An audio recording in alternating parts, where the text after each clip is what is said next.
All right, everybody. Good morning to you guys. I hope you guys are doing well today. Okay, let's see where we're at. Who's here? Who's not here? Anyway.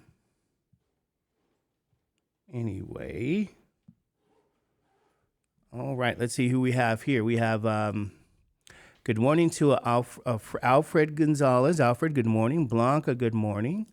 We have Caesar at home. We have Victor at home. We have Panawat at home. And then we have Hector at home. So good morning to all of you guys. And good morning to people here. We have at least 6 people at home. So, okay, now we're going to warm up here. And remember, this is going to be our S portion of the course. All right, this is going to be S portion. It's going to be a warm-up. I'm going to say here, number 1, we're going to solve for x. Okay, we have 3 over x equals maybe 9 halves. Okay, and maybe we have something like this, 2 pi over x equals 6/5.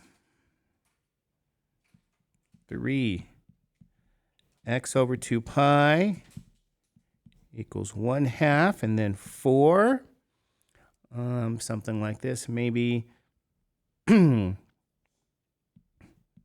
over 9 equals, how about 5/6? Okay, something like that. We'll give you guys a few minutes to try this out. And what are these called, by the way? Do you guys know what these things are called? What are these known as? These are called what? Proportions, ladies and gentlemen. We got some proportions here. Okay? So we'll give you guys some time to warm up and wake up.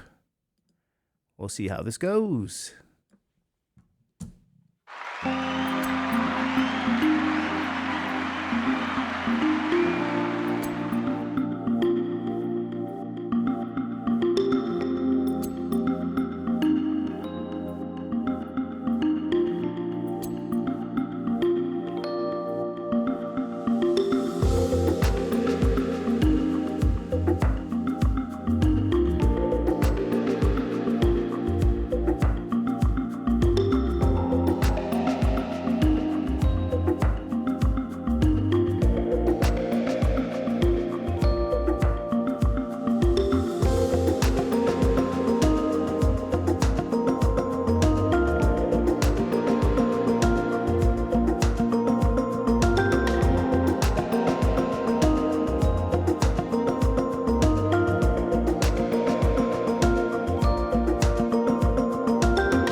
Okay, everybody, let's take a look at these here. Now remember, whenever you have a proportion, what do you guys do? Cross multiply. You say, cross multiply how? Well, we mean diagonal what? Across. So what this gives us is the relationship that we get AD times BC. This is the whole idea behind cross multiplication. So this is what we want to do, okay? So in this question here, what does that mean for number 1? What do you guys think? What does that mean? We get what? 3 times 2 is 9 times x. Is that true? You guys agree with that? Okay, so what does that mean? 6 is 9x, and then what do you guys do? Divide both sides by 9, and you have the fraction 6 over 9. Remember, I use prime factorization to reduce. I'll get rid of the 3, so you guys should have 2 what? Thirds. Okay, so ladies and gentlemen, this is the value of x. You get 2 thirds.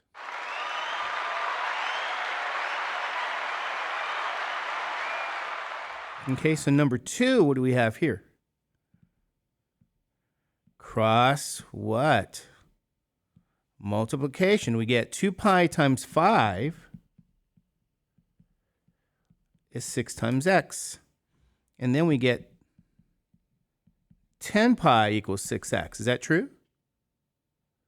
Okay, so when you divide both sides now by 6, solving here, you get cancellation, but then you have the fraction 10 over 6.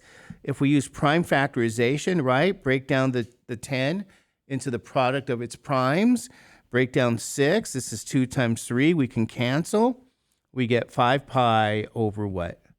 3. And so this is what we should have gotten for the value of x. So ladies and gentlemen, 5 pi over 3. And what do you guys think? Is that right? Are we okay with that? All right, good job. Number 3 now. What does this give us? 2 times x. And then 1 times 2 pi, I believe. Is that true? You guys with me on that one for number 3? And so you get what? 2x is 2 pi. Divide both sides now by 2. We get x now is pi. So ladies and gentlemen, there you go. Number 3. And here it is.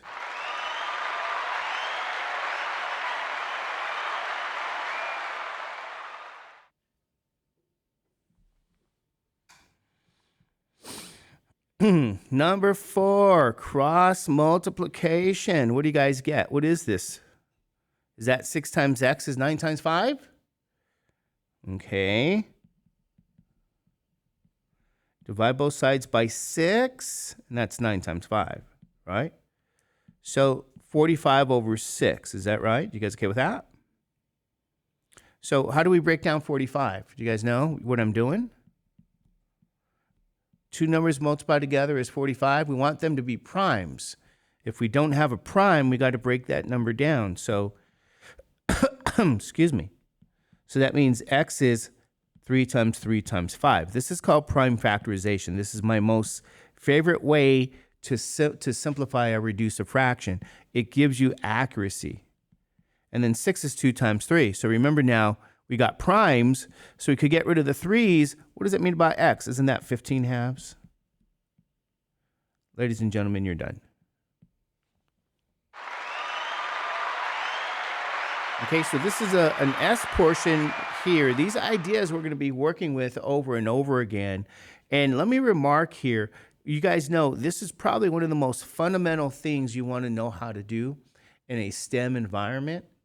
Working with ratios, cross multiplication, okay? Because you're going to see this in a lot of different classes. And it's really foundational. So I'm going to say to you guys, what I'm showing you is something that you really, really want to know and, you know, and work on. So I'm glad we're working on this morning, you know? Because what I'm going to do today here is talk a little bit about what? Circular motion, okay? This is also extremely big. Circular motion, ladies and gentlemen. Okay, so what do you guys see here? If it's circular motion, you're talking about a what? Are we talking about a circle? Okay, that makes some sense, doesn't it? Circular motion. Okay, just trying to get everything up here for us on my end. Get our textbook. Okay,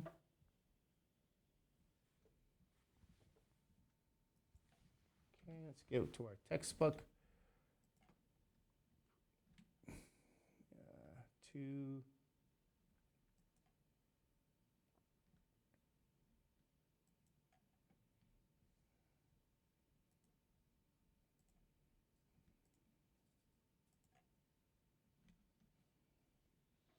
All right, where am I looking at here?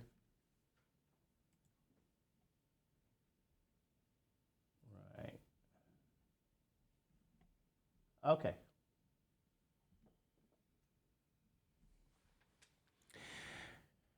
And I'm going to give you guys some important information on circular motion. What do you guys see there here, by the way? Right? When I'm talking circular motion, what I want to refer to is you have a particle maybe starting at this initial point, and then you have a terminal point. We know all about that, right? And what do we call this here, by the way? What's in blue? This is the arc length S. Is that true? So far, so good. You guys know about this picture? Okay, we good with that? And I want you guys to remember, what do I put here? This is my angle theta. Is that right? So this is called a central angle. So I'm going to put here all the players. Theta is a central angle. S is what we call arc length, right? R is the radius of the circle. And what is P? P is a point at the edge of a circle.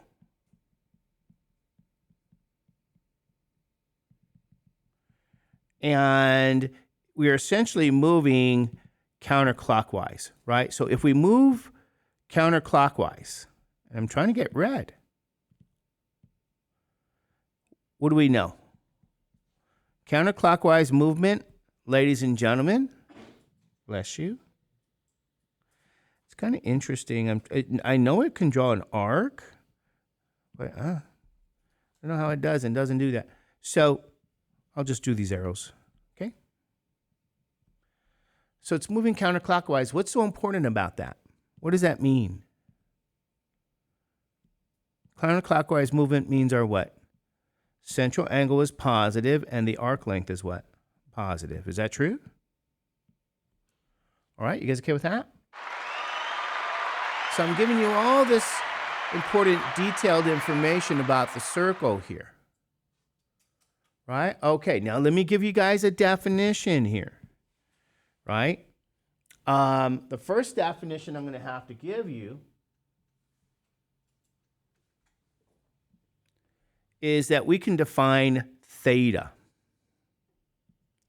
Theta is defined as S over R.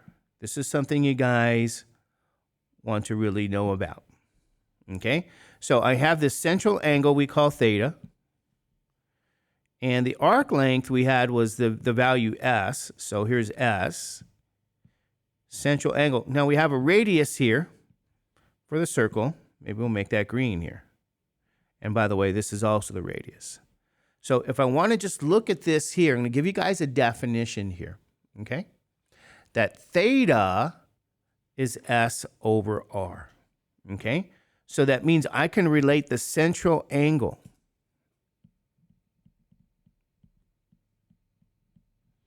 this is arc length. And this is the radius of your circle. All right, you guys okay with that? So here's going to be some examples here, right? Determine the missing value.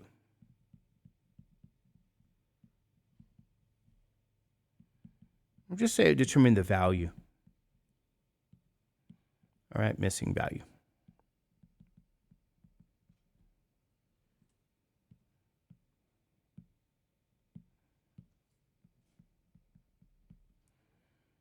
Okay, question 1. We have theta is S over R. Is that right? So if they say S here is 6 centimeters, the radius of your circle is maybe 2 centimeters.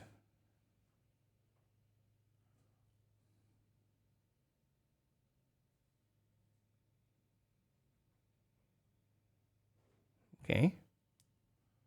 Let me see if I can get that here.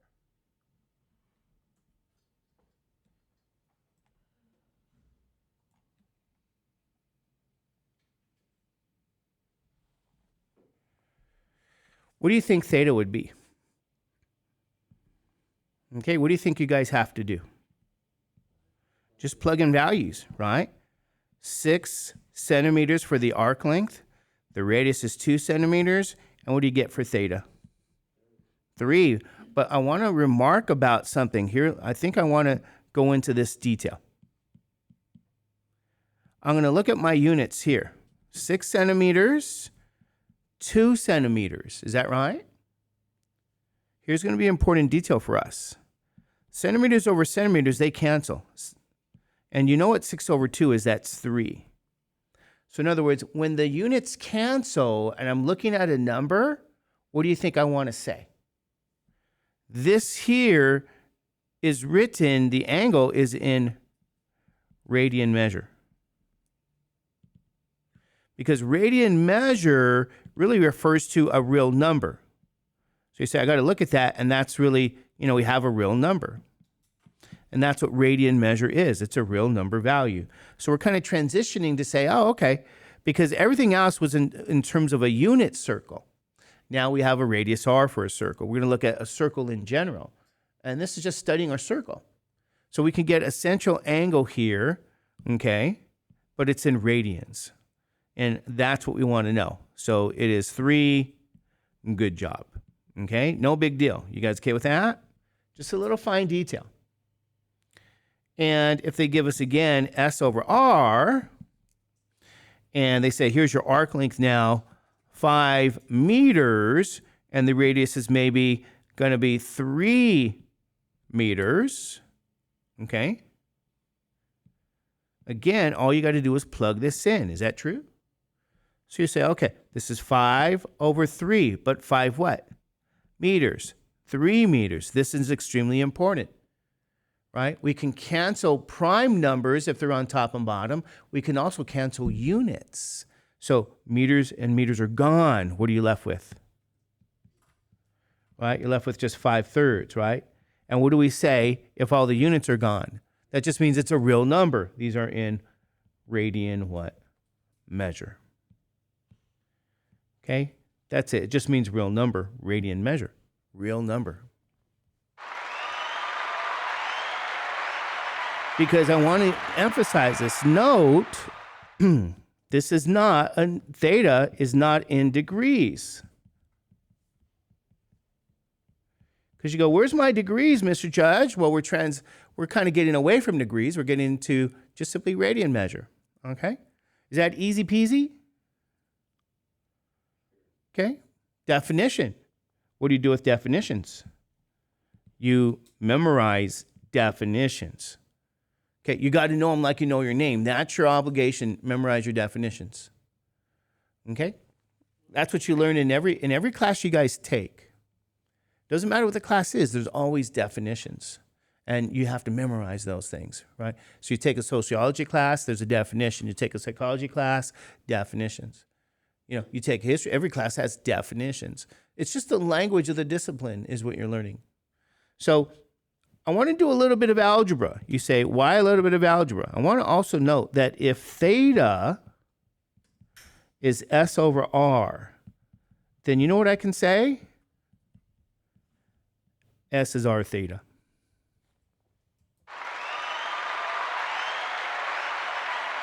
Right? You say, how did I get that? You guys know how I got that? What did I do? Multiply both sides by r. Cancellation. So, ladies and gentlemen, this also is an extremely important what? Relationship definition. Okay? In other words, arc length. Remember, S represents the arc length. R is the radius of the circle. Is that true? And then theta is the central angle. I'm going to remark about theta, but it has to be in what? Radians. Because your arc length is in what? Radians. Your radius, again, what does radian really mean? You guys want to really know this. It's a super fine point that people don't transition to. What does radian really mean? I'm going to put it big and in red. Radian measure, or radians, are really what? Another way of saying a real number. So when you have this arc length formula, your radius is in terms of a distance, it's a real number, and your angle theta must be also in radian measure in order for it to make sense. If it's not, what do? You convert, okay? So that's what I'm going to share with you guys here. I'm going to ask you guys now this question. What is the what? Arc length. And arc length is the radius S, or the value S here. So you're going back to this circle. They want to know what the arc length is, ladies and gentlemen. Okay? So sometimes what they'll do is they'll draw like a circle. Like a lot of times they'll do that. And they go, okay, here's your circle. And you don't have to find the center. Maybe it's there. And I'll say this is going to be 5 inches. Or not, my 5 looks like an S. Let's say 4 inches. Okay? And then I'm going to give you a central angle. I'm going to say this is pi over 3. Here's a central angle, okay? Because what are they asking you for? The arc length S, is that right? Okay, see this here?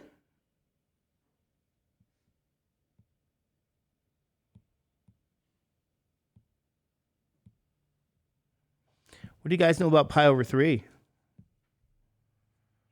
Is that a radian measure? Good. See how the stuff we learned before is coming back? So I got theta to be, here's my central angle. It's in radian measure, and that's pi over 3. Notice this is 4 what? Inches. Here's what this means. I take 4 inches times pi over 3 what? Radians. So this becomes the following. Here's what I want you guys to really understand as well, because we're heading into a very important idea. You see inches and radians in this number. Think of the units as multiplied to the number. So I got 4 times inches, and I got pi times pi over 3 times radians. I can switch the order in which I multiply. So now I have inches times what? Radians. You guys okay with that? So the arithmetic is easy now. I got 4 over 3, but then you say, Mr. Judge, what is an inch times a radian right in here? Okay, because you say you're really making a big deal about units, and I'm saying, yeah. What does radian really mean? Real number. So the final answer is going to be this. S will be 4 pi over 3 what? Inches. Okay? So you say, do I ignore the idea that this was in radians? And I say, yes. That tells you you're kind of correct, because radians is another way of just saying we have inches. Now, 4 pi over 3 Let's wake up our TI calculator just so you guys can really see this relationship. And it's not really to scale. 4 pi over 3.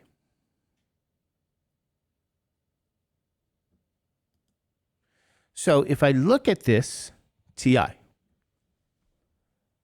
4, and there's a pi somewhere. There it is. Second pi divided by the number 3. What do you think you're getting, ladies and gentlemen? Remember, this is in radian measure. You okay with that? So just focus on this. 4 pi over 3 has a numerical value, has a real number value. That real number is radians. So it's just real number. So when I say to you guys, let's approximate this to the nearest tenth. So what is this going to be? It's like 4.2. Is that right? So if we go back now here, what I'm saying to you guys is that distance traveled, the arc length, is really 4.2 inches. You go, really? Yeah, this is S. So appreciate what's happening. You see, if you were to travel along this circle from this point to this point, even though maybe you have an ant walking on it, right? And even though it's not to scale, they're saying this radius is 4 inches. You know how far you'll travel? 4.2 inches. You see, arc length, ladies and gentlemen, is really distance along a circle. So we're trying to figure out what's the distance along the circle if you are actually what? Walking along that circle. Yes, you need a radius value, and yes, you need that central angle in radian measure, but you're finding something very significant, okay? This is in science. I hate to say it. This is like the world around you. Finding distance along a unit circle, or not a unit circle, a circle of any radius. And that's the start of what we call circular motion. But you can't start it unless you start telling people that, guess what? You have an arc length, distance along a circle. And it's found by, ladies and gentlemen, that definition of theta being R, S over R, really saying S is R theta now. And this is part of why you're in the course. Okay, you guys okay with that? So I really want you guys to really appreciate that. Okay, now compare and contrast. You say, you know what, Mr. Judge, what if they do this to me? They're going to say, I have 2 feet. Excuse me. I'm going to see you get dry.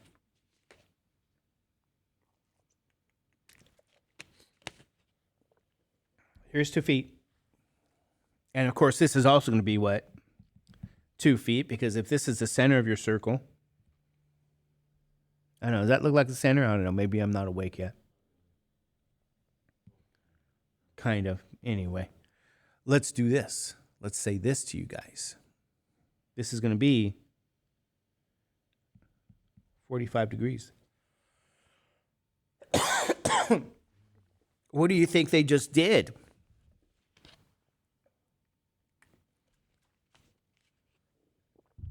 The arc length formula doesn't change.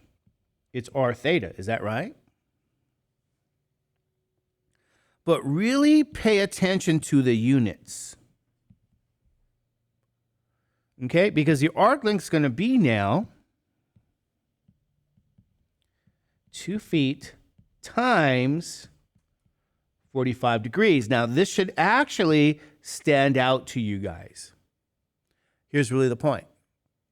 Because in order to really use this, what are you going to have to do? Yeah. You're going to have to convert what? To radians. You convert to radians. That's the bottom line. So you now have a choice. You might say, what do you mean? What's my choice? Well, how are you going to convert this? Do you convert it now or do you convert it later? What's your conversion?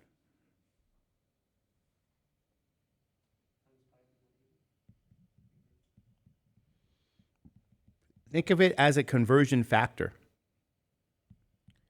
45 degrees.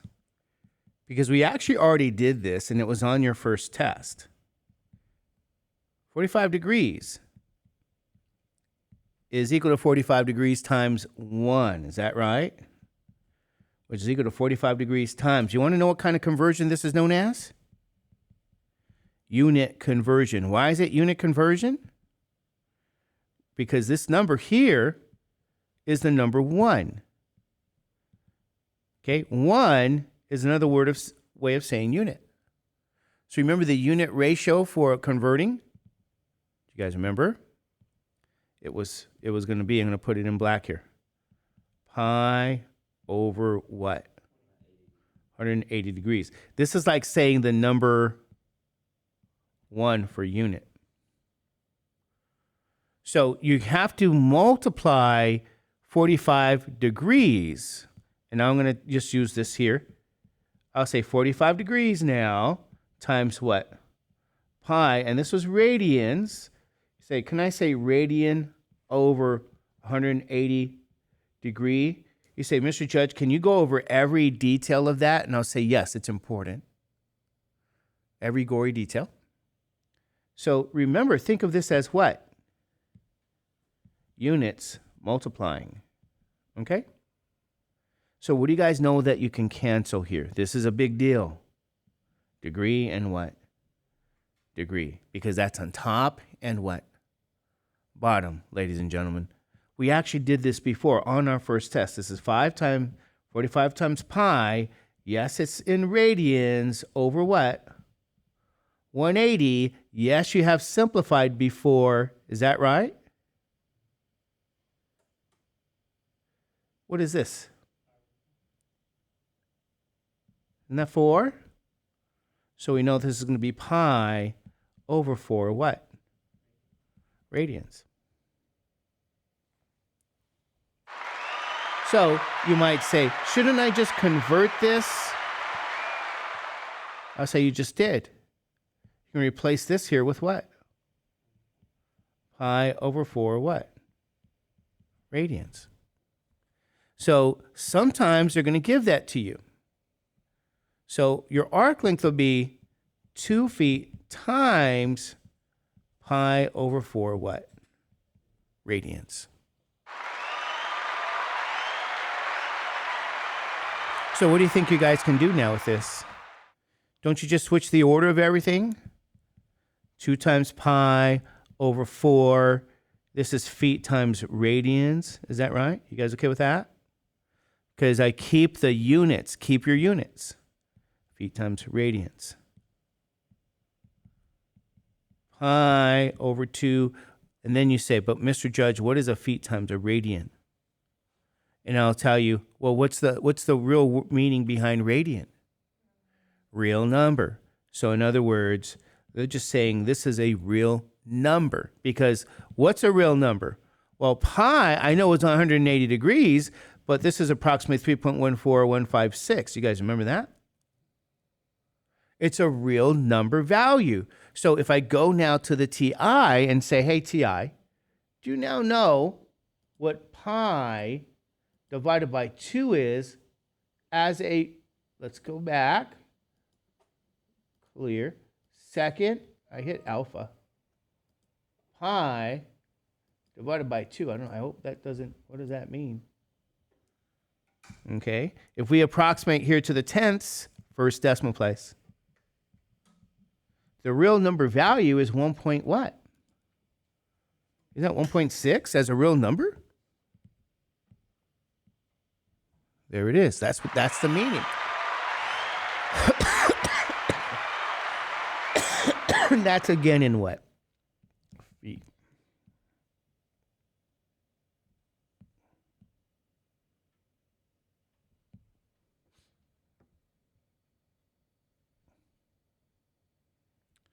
So this distance, called arc length, distance along the unit circle, is 1.2 what? Feet, ladies and gentlemen. An extremely important concept. Okay, all the gory what? Details here. Okay, now if you said to me, how would I really do this myself, right? Well, I mean, this is how you do it. I'm not showing you, not how you do it. Let me see if I can, yeah. You could keep it symbolic, but I also want people to know what it means, because this is extremely vital that you guys know that pi, that number, is a real number. It's irrational. Irrational numbers are real. But it has meaning because you're now going to do some numerical calculations. So it's going to have a lot of meaning in this section. So you guys are going to definitely use your calculators. This is what I'm kind of training you guys on. If they said this is 6 meters, right? And then over here, you say, what if they said this to us? It's 150 degrees now. And they want us to find the what? The arc length. Okay, from this initial point to this what? Terminal point. They want us to find S. You want to know how you really do it? Ladies and gentlemen, here's what you say. S is R what? Theta. What is R? 6 meters. What is theta? Maybe I should change the color. 150 degrees. Here's what I do. Since this is distance, and I have to get used to this, 6 meters times 150 degrees, okay? 6 meters, 150 degrees. I already know I have a problem. This needs to be in what? Radians. So I do this. Pi, this is in radians, 180 degrees. I already do my what? Conversion there, personally. So I know, okay, what cancels? Degree and degree cancel. Is that right? So I'm very careful, and I'm going to now move my units at the back. 6 times 150 times pi. Just be careful. Don't forget what? Don't forget what's there. 6, 150, pi, 180. 6, 150, pi, 180. Notice I kept my units separate. And that's what you guys want to get used to. And then you say, Mr. Judge, do I have to simplify? I say, yes. 6 goes into 180 how many times? 3. And then 3 goes into 150 50 times. So the answer is 50 pi. And then you say what? 50 pi what? 50 pi meters, because this just simply means, radian means simply real number. It's a way of saying you're okay. It's not a degree measure. Because this distance is a real numbered value. So you might say, hey, I didn't put the units. Say, hey, Mr. Judge, 50 pi what? 50 pi meters. But what is 50 times pi anyway? Well, 50 times second. You see that there? Pi, what do you get? Yeah.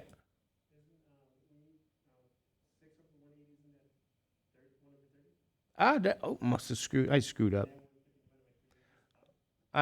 Good job. Okay. It's always good to know your arithmetic. Is that right? So 6 goes into 180, not 3 times, but 30 times.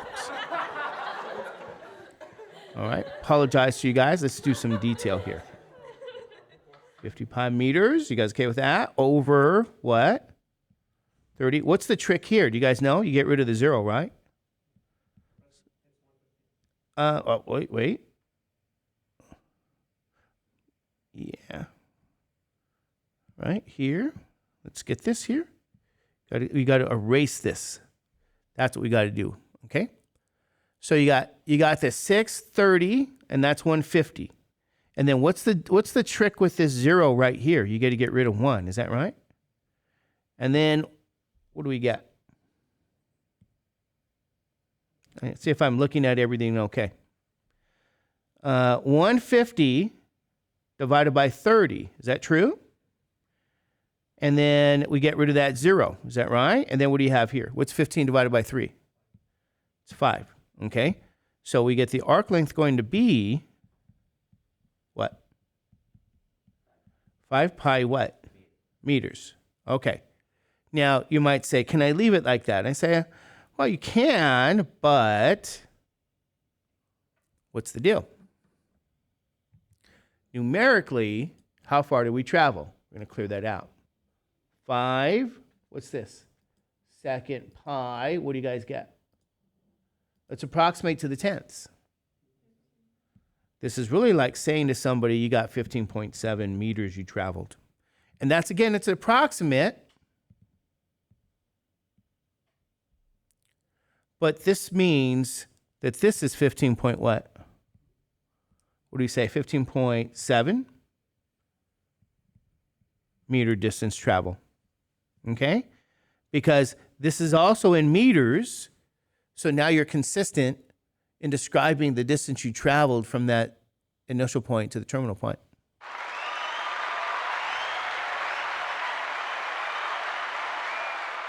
Okay, you guys okay with that? And this is extremely important, and because in the world, yes, you do have circles. You know, it's not all linear. You say, what do you mean linear? Straight line distance. Okay? So that's another thing you want to remember, that S represents what? Is that distance traveled along a what? A circle. With radius r now. All right.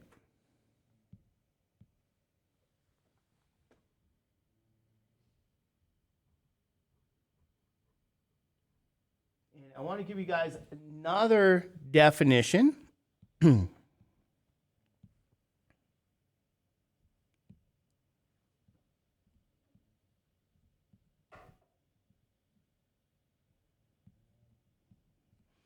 Do you guys know what this is here? If I color, I don't know what color you guys want here. Blue. Not blue. We already used blue for arc length, or red, whatever. Green. This is sort of what I had last night. What do you guys think? What is that really a picture of? I know this is S. Anybody know what this is known as? I had last night. It was delicious. It's not pizza. Egg? No. Cake? No. Oh, yeah, it's a good one too. Yeah. I mean, I don't like cake, but I see your point. That's a good. Does it? To me, whenever I see this, it reminds me of what? Pie. You had like a slice of pie. Just see what you guys think. Do you guys favor cake or do you favor pie? Interesting. Some of you guys favor, it's an interesting question. What do you favor, cake or pie? Do you favor awake or sleep? What do you guys favor? Cake or pie? I favor pie. You want to know what we call this in trig? This is a what? A sector. Does it kind of look like a triangle to you guys? But it's not. What's the difference? Triangle has a straight line here. Okay, you want to know what the difference here is? You don't have a straight line, you have a what? You have an arc. Okay, just to let you guys know, there's an arc there, not a straight line. If it were a straight line, it would be a triangle. All right. Just going to get rid of some of that. I don't want to get rid of everything. Sorry. In green, this is called a what? sector. Guess what? You have an area formula. Area is 1/2 r squared theta, but then theta has to be in what again? What measure? Radians. Good. Okay.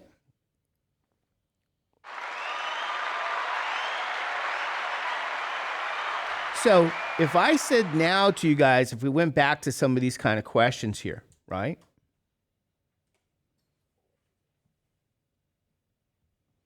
And instead of asking you the arc length, we're going to have to ask you maybe area questions.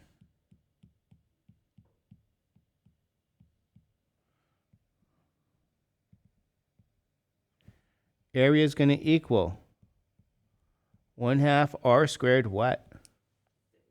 Theta.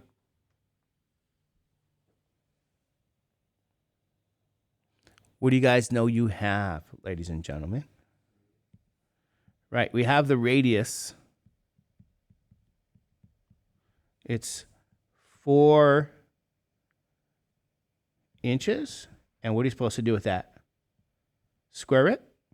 Is that right? And then what's the angle? Pi over 3. Is that in radians? Yes. Now you might say, Mr. Judge, you're really going into some great detail. I do have to do that because that's where we're headed. Algebraically speaking, algebra, right? You guys know a times b squared is what? A squared, b squared. 4 squared, inches squared, pi over 3. So 16 halves, right? You say, is this going to be what? 1/2 times 16. You go, I have this inches squared, pi over 3. Yes, you can move your units around. Is that right? Or you move your terms. This is really 8 times what? Pi over 3 inches squared. Why is it important for us to know about this inches squared? Okay, here's your final answer. You say, is it 8 pi over 3 inches squared? Why is that a big deal? Because these units, ladies and gentlemen, units for area are in unit squared. And you go, I mean, unit. You guys know what I mean? This is unit to the second power. So this is consistent. Now, I could have went straight to this 16 if I wanted to, but I wanted to share with you guys all the real detail behind this because this is what we're going to do a deep dive. We're going to do a deep dive into these units. So we can find the area as well. Area and what? Arc length. Okay? And then you go, but what happens if they gave me a question here that did not what? What did they just do to us? Area, 1/2 r squared theta. What's your radius? I'm going to say 2 squared. What's your angle theta? 45 degrees. Don't just do this. What do you guys need to know? Right? We got to convert. What do I convert here to? Pi over what? 180 degrees. Okay. 1/2 times 4, 45 degrees, pi over 180 degrees. What happens with the units? Gone and gone. Okay. This is a super, super, super big deal. So you say, okay, I'm going to say 1/2, isn't that 2 times 45? That's now pi over 180.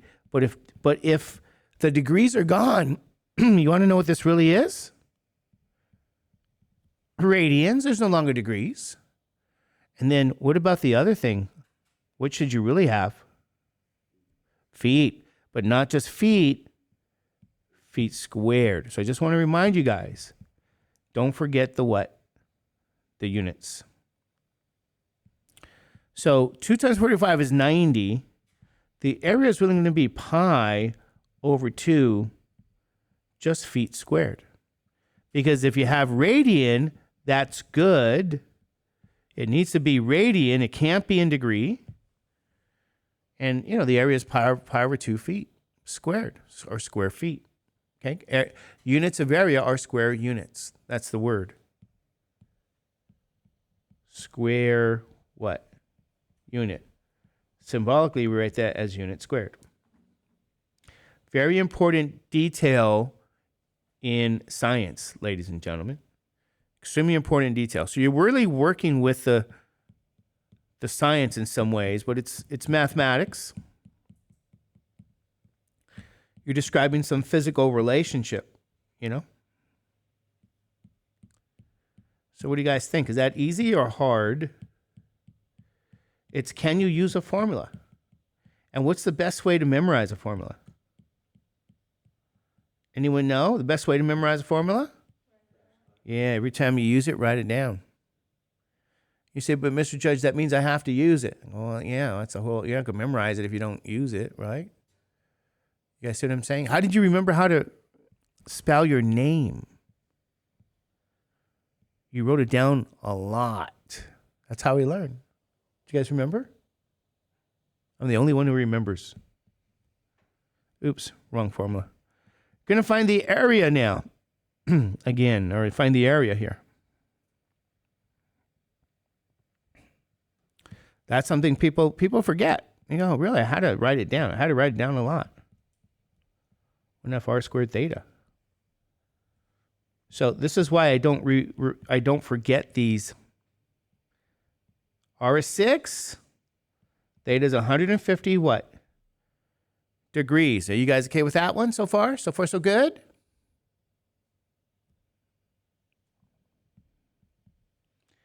And then, what's the thing that I want to remind you guys you want to do? Always do what? Put your pi radians over 180 what? Degrees, and cancel these things out. But don't forget, at the end of the day, what's the units? Right? What are your units when you do all this? Because you can tend to forget.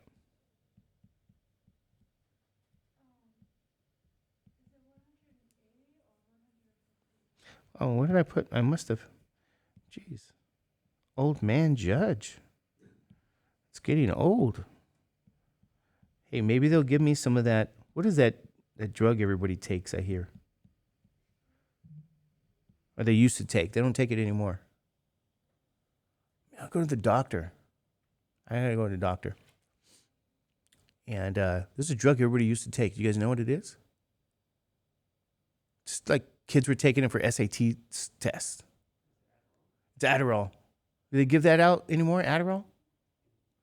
Are you? Maybe I need some Adderall or something. What do you guys think? Should I ask the doctor? Hey, doctor, under what conditions can I get some Adderall?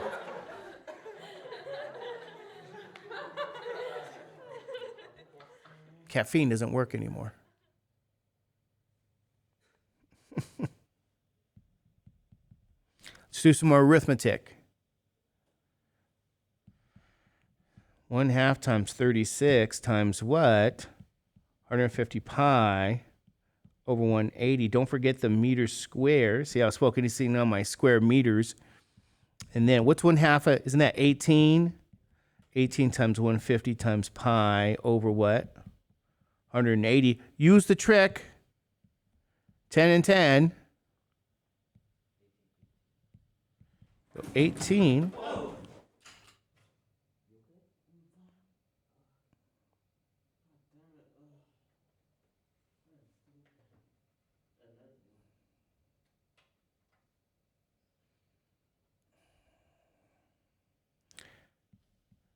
$15 pi over 18. You cancel the 18s,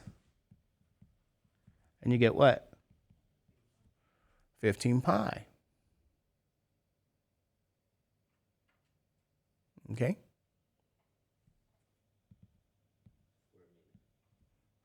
Meters squared, right?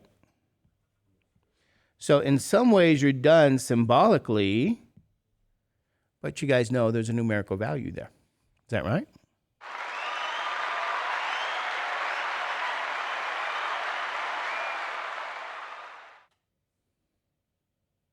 15 pi meters square.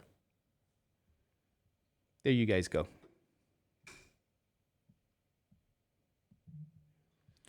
All right, you guys okay with that?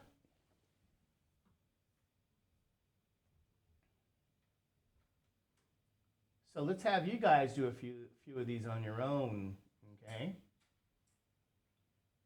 All right. Find the area and the arc length. See what the time is like.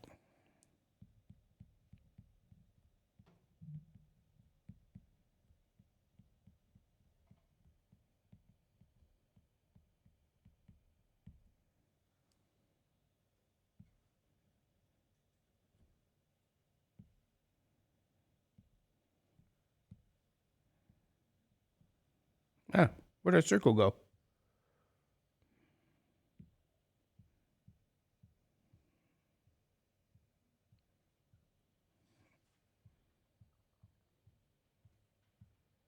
Here we go.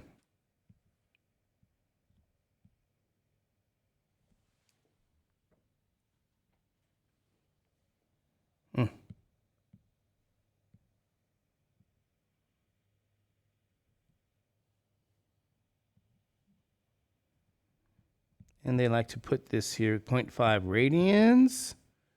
And they didn't put the units, but we'll say 8.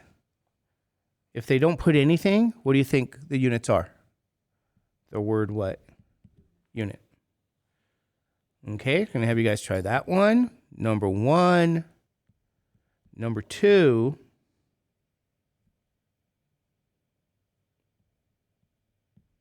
Here's the thing.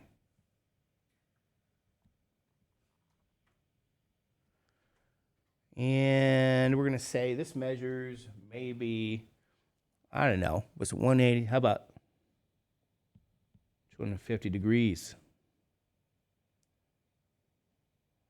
And we're just going to say 3. Okay, so we have this pi, and that's a big portion of pi.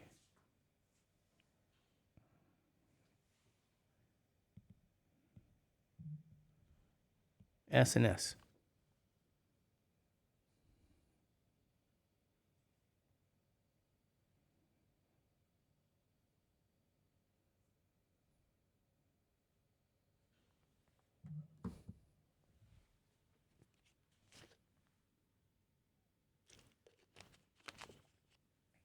Okay, we'll give you guys some time here to try these out.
We'll see you guys tomorrow. Stay tuned. We'll complete this tomorrow morning.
I said yesterday, stay tuned for finding what?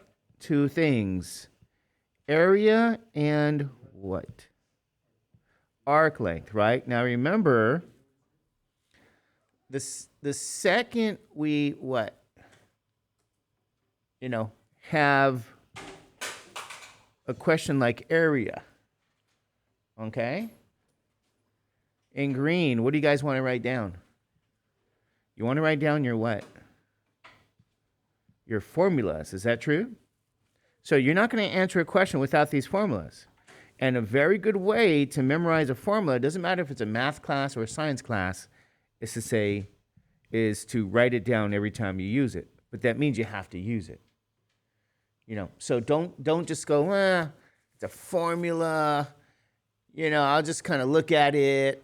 And you say, Mr. Judge, on a test, can I have a formula sheet? Because I just look at formulas. And I'll tell you no. And the reason I say no, ironically, is because you're better off doing what? Knowing the formula yourself than looking at a formula sheet. So my advice to you always is for any formula, it doesn't matter if it's a science class or a math class, every time you use a formula, you write it down. Okay? That's how I remember these formulas. So there's my area formula, and then here's my what? What formula is this? Arc length. So notice even when I lecture, I do it the same way as if I was doing my homework. So I lecture the exact same way. So my advice to you guys is to make sure you do that because, there's something called muscle memory. Muscle memory is important for a lot of things. You train yourself using muscle memory. You train your brain using muscle memory. So I would even do something like this, to emphasize what is arc length anyway, right? It's this distance along the what? Along your circle. This is not a unit circle. This is the initial point, right? Terminal point. That S is the arc length, okay? And it's for both of these pictures. So initial point, what else? Terminal point. Here's my S. You're going to go all the way. It's along the distance along that. It's not a unit circle. How do we know it's not a unit circle? Yeah, I'll give you a radius. Exactly. You go, Mr. Judge, that's not 1. I know what a unit circle is. It's 1. Well, this is 3. They didn't say units, but, sometimes that's what you see. It means 3 units, unless it's indicated, like centimeters, feet, miles, whatever. So we're going to find these distances, okay? So this is the thing. So remember, you start off with your formula, and that's what you do. I remember being a student. It wasn't that long ago because I'm what again? How old am I? 25. I'm forever 25. Okay? You're as old as you feel. So some days I feel 80 because my body or whatever hurts. I did something, And then some days I still feel like a kid. All right. So anyway, you're as old as you feel. So ladies and gentlemen, here you go. This is exactly what I used to do as a student on my homework. And I went from a kid who didn't get out of, I barely got out of beginning algebra in high school. Okay, don't tell anybody. Never did my homework in high school, to a kid who actually excelled in math and science in a way that was unbelievable in some ways, But when you get to other math courses, and if you take me for those courses, I can tell you all those stories.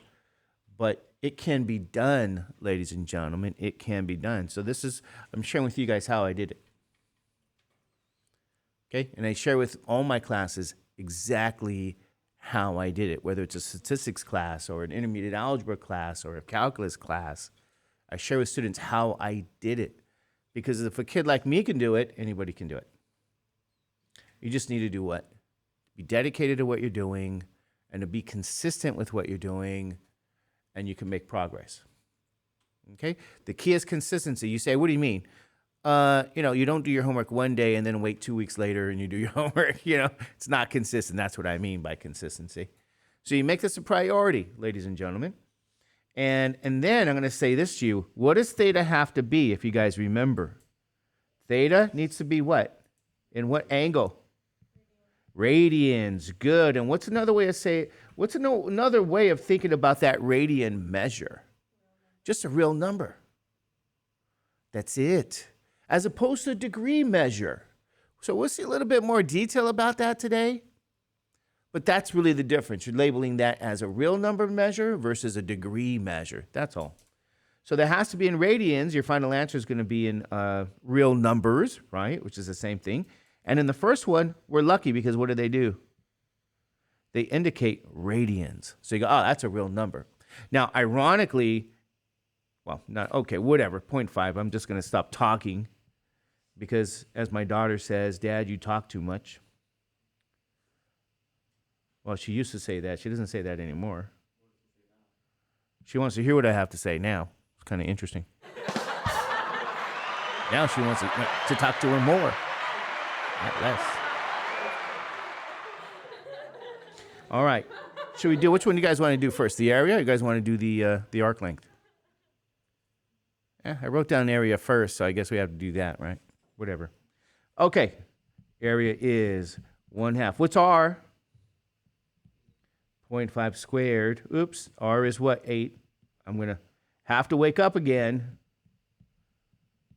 0.5 squared. You guys okay with that? 1/2 8 squared. Okay, and thank you. I'm going to look it over. Yeah, it looks like we're good. Is that right? 1/2 R squared. There we go. It looks like we're good. And, if you focus on talking, 64 times what? 0.5. But you guys know, I don't always have to use a calculator. What's 32 times 0.5? 16. Good job. And this is going to be what? Did they say centimeters? No. So this is what? Units squared, or say square units. So ladies and gentlemen, here's my area, 16 units square. That's the area of, again, what's this even called? I got to do green. What's this even called? You guys know what that's called? Think of it as what? Yeah, think of it as pie, either pizza pie or whatever pie, fruit pie. This is known as a sector. So just kind of as a goof, if you guys want to do that, next time you have pizza and you offer somebody a slice, you should say, would you like a sector of pizza? You guys know what I mean? I know. Nobody likes math jokes. All right? I'm offering you a sector of pizza. Now, I say it to you guys because maybe you'll remember it that way, right? All right, now, ladies and gentlemen, what's the arc length? We already know S is what? R theta. So R is 8 units. Theta is already in radians. And I don't always have to use my calculator. 8 times 1/2 is what? 4. And that's not in square units. That's just in units now. All right, so there you go. Pretty simple. Easy breezy. Pretty good calculation. So this is actually 4 units. So I can tell you guys that the linear distance here from the initial point to the terminal point is actually 4 units. We may not have to just always put the word unit, but if you're in a science class, you better do that. They get really angry if you leave off units, just so you guys know. They get very angry. That's their thing. In other words, it's not just the arithmetic that you do computation with, it's also units. You keep that in mind. So I'll just let you guys know. Now, if you said, Mr. Judge, if I put 16 for area and I didn't put units squared, would you take points off? I'd say no. If I put 4 for units, would you take points off? I'd say what? No. Just put 4 for arc length. Okay? All right. You guys are okay with that one? Anybody have any questions on that one? Got at least 4 people now. All right. What about this one? S is R theta. What do you guys know about this one? Oh, I'm sorry. A. A here is what? 1/2. What is the radius here? 3. So we have to say times 3 squared. And then what's the angle there? 250 what? Degrees. So I'm going to have to say 250 degrees. Now, the second you see that, you do the multiple, pi over 180 degrees. The second you see it, ladies and gentlemen. And do you guys have your calculators, by the way? You might want to get one. If you don't, okay, you guys know what I'm saying? You say, why? Because I'm going to share with you guys soon. You can do this kind of neatly with a calculator. All right, so here's what I want to say. 1/2, what is that? 9, and then I got 250. Oh, what happens with this? Degree on top, degree on bottom. You okay with that? This is pi. You can say this is over 180. So far, so good? All right, now look at this. We can say what? I'm going to do 9 times 250 pi divided by 2 times 180. Now, this is why I say bring out your calculator. So I already woke up the TI, and I'm going to share with you guys what you guys can do here, okay? You don't have to get the numerical answer, because as we start to move into sort of applications, we're going to want the numerical answer. You guys know what I'm saying? So what I'm sharing with you guys here, if you guys can see that, I'm going to scroll out. Here's our TI. We're going to enter all of this information. Okay, so I'm going to share with you guys how to do that. Start with the parentheses. Let's go to the TI. Start with your parentheses. It's right there. And now I can say this is 9 times 250 times what? Pi. See that second blue? Pi. Close the parentheses. That's your numerator. Divided by what? Parentheses. 2 times what? 180. Close that there. Okay, so you enter the numerator divided by a what? Denominator. Maybe folks at home, you know, I have to do this with the 227 students. So I'm going to double check. 9 times 250 times pi divided by 2 times 180. Hit what now? Hit enter. And ladies and gentlemen, what do you guys get here? Let's approximate to the tenths. That's 19.6. Remember, the 6 is in the tenths position. Digit to the right is a 3, so that means 19.6. Is that right? So we're approximating this, 19.6, and that's units, what? Square, our square units. So ladies and gentlemen, here you go. There it is. 19.6.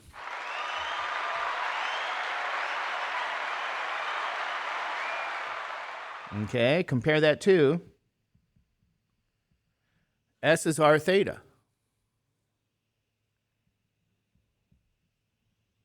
What is r again? 3. Good. What is theta? 250 what?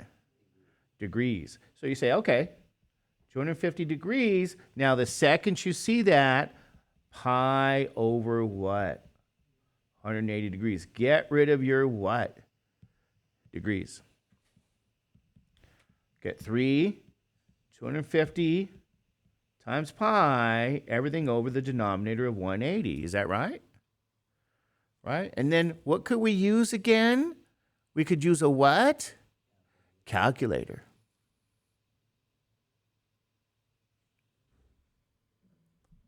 All right. Here we go.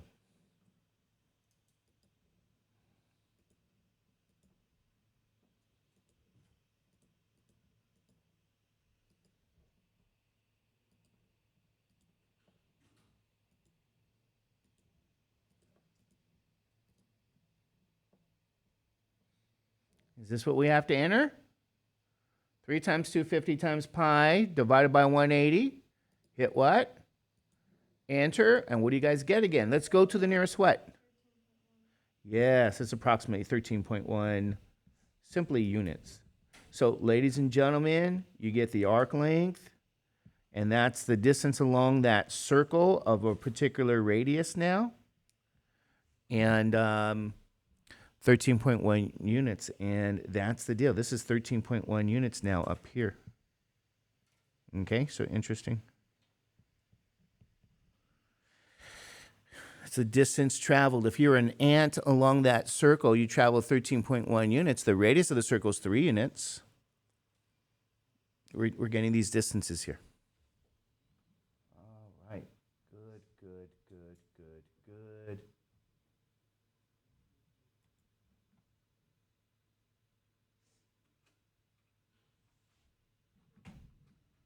All right. So, ladies and gentlemen, I want to share with you guys a little something here. I named this, let's use this space here, okay? And I want to use a prior example. Let's go back over here to this one here, okay? Or let's do another. Let me share with you guys an idea here, okay?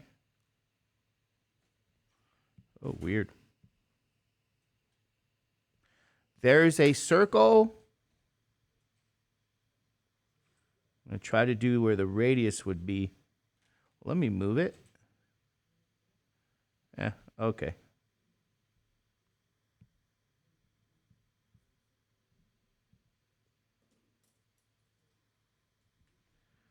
Okay, this is my initial point. Is that right?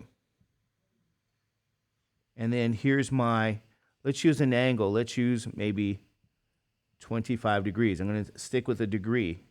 This is called a terminal point, right? And you say, what do you mean? This is where you start, and this is where you end. So I'm rotating here counterclockwise. Okay, so I might even do, sometimes I do this here.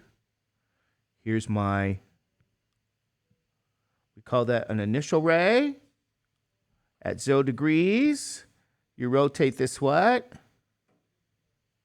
Counterclockwise, and that central angle is 25 degrees now. Okay, you with me on this? But what if I were to do the following? This is about rotations, which is AKA revolutions. So I can find an arc length, and I know that arc length. But what if I said to you, how about this, right? What if we continue to rotate? I'm going to now rotate from that terminal point here. Let's get this here. I'm going to now rotate from this terminal point. I'm going to keep going. And sometimes in your book, you'll say, what do you mean keep going? I'm going to go all the way back around. You see what I'm saying? What did I do? We started and we rotated to what? 25 degrees. Okay? And then we completed one revolution from where? 25 degrees. So here's I start, 25 degrees, and then I rotate what's called 1 revolutions. And I don't have space. Rotate 1 revolutions. So I am at here's the idea. I am at the same terminal point. Okay? So I'm at the same starting point. Same location. If I rotate, starting at 25 degrees, 1 revolution. Okay? Everybody appreciate what I'm talking about? So I went all the way around 25, and then I went 1 revolution again. I'm sharing the same terminal point. Here's the question. What angle does this measure? Okay, you guys with me on that? We want to know the effect of full revolutions on the angle. The angle changes, is what I'm saying to you. So what's the new angle? You start at 25 degrees, and then you did 1 full what here from 25 degrees? Went all the way around the circle again, Back to the initial point, back to that terminal point. The question is, what is your new angle? Here's the key. Here's the key. 1 revolution equals what? 360 degrees. Would you guys agree with that statement? You guys know what I'm saying? Does that sound like it makes sense?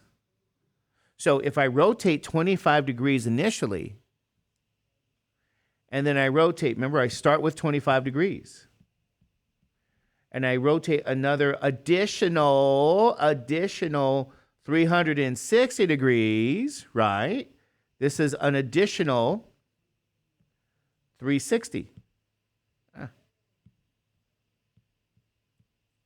you like how the additional 360? What's the new angle, ladies and gentlemen? It's 300 and what? 85 degrees. That's how you get the new angle, is by using this extremely valuable fact that one rotation equals what? 360 degrees. So here's the deal. 25 degrees and 385 degrees share the same what? Terminal point. That's the idea. Because as you rotate along a circle, you get back to where you started. Isn't that crazy? But you did rotate. They share the same terminal what? Point. Okay? Now, we're going to give you guys a definition here. This is why I call this revolutions and, well, I got to give you the definition.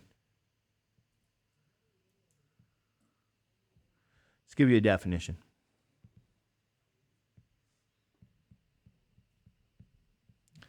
We say theta and theta plus 360 degrees. That's if it's in degrees, right?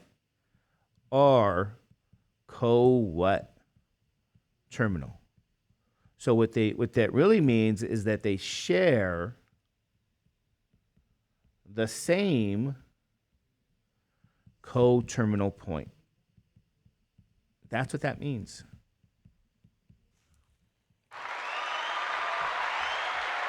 So the starting angle plus the angle plus 360 is what? Co-what? Terminal. They share the same terminal point.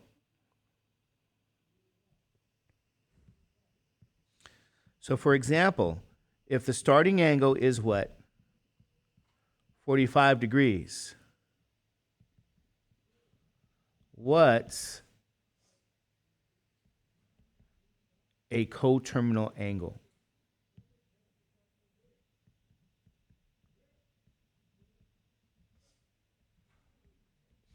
To theta. What do you think you would do? Take 45 degrees and add what? 360 degrees. What do you get? 405 degrees.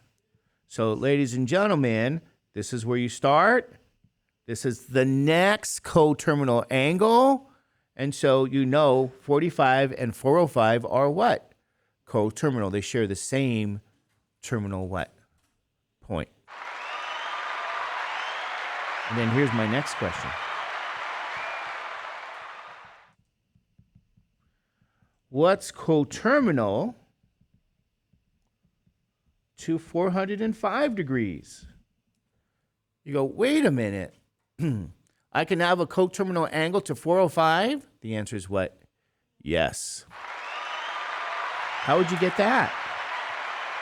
You take 405 and you add what? 360. What do you end up with now? Is that going to be what? 765 degrees. So, ladies and gentlemen, here's what we know so far. 45 degrees, 405 degrees, and 765 degrees are what? They're all coterminal. they will share the same terminal what? Point. And that's kind of a very, very interesting idea because you say, oh, here's my 45-degree angle. Okay? Now, one full rotation, and I guess you got to have you don't really have to have, we'll use this circle. These are all circles. This also measures what? 405 degrees. Okay, it also measures, evidently, if I do another revolution, okay, and sometimes I do it that way, 765 degrees, but you started with the 45 degrees, okay? So you can keep rotating counterclockwise, you keep adding 360 degrees, okay? You guys okay with that? And I'm gonna give you guys another idea here, though. What if we originally rotated? What if we rotated clockwise? Huh? Right? Remember we started with what? 45 degrees. We could go in the other direction. So if we went in the other direction instead of counterclockwise, right, we go, okay, let's go in the other direction now. One full rotation this way. What do you think would happen now? On that circle, right? This is on a circle.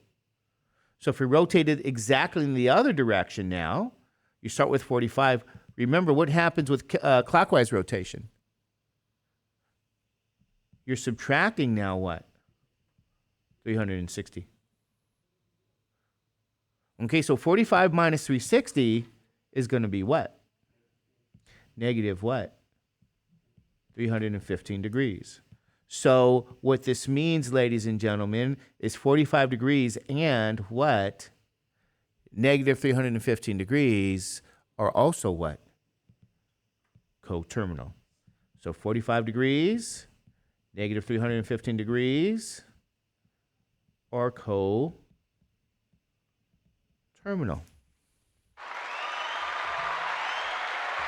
They share the same terminal point on the circle. Can I do this all day long? Can I rotate another 360? I can say, okay, if I start with negative 315 degrees, I subtract another 360 degrees. What's that new angle? It's negative 600 and what? 75 degrees. So ladies and gentlemen, we now have what? 45 degrees, negative 315 degrees, and negative 675 degrees are what? Terminal. Share the same terminal point. And we could do this all day long, ladies and gentlemen. All right, all day long. Now, here's the deal now. Let me see if I can get that. No, they don't really say. But here's what I want to remark. Here's my interesting remark. This is going to be a big fact for us. Theta and theta plus 360 degrees times n. Okay, you go, what are you talking about? Yes. Where n is a what? Integer. Do you guys know what integers are?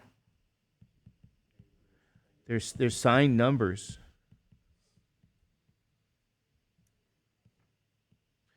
These are the integers. These are all what? Coterminal. So let me emphasize this.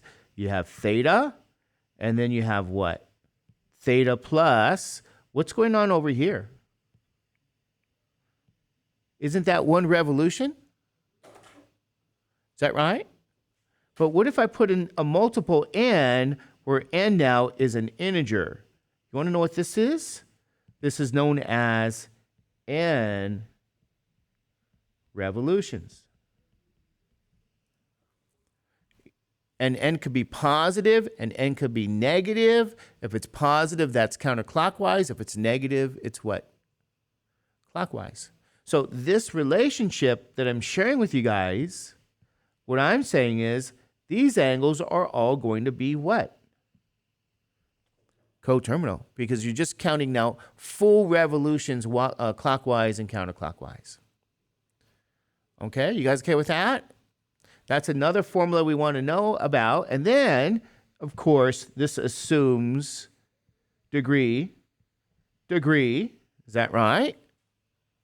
And I'm going to say, by the way, you know what we can also do?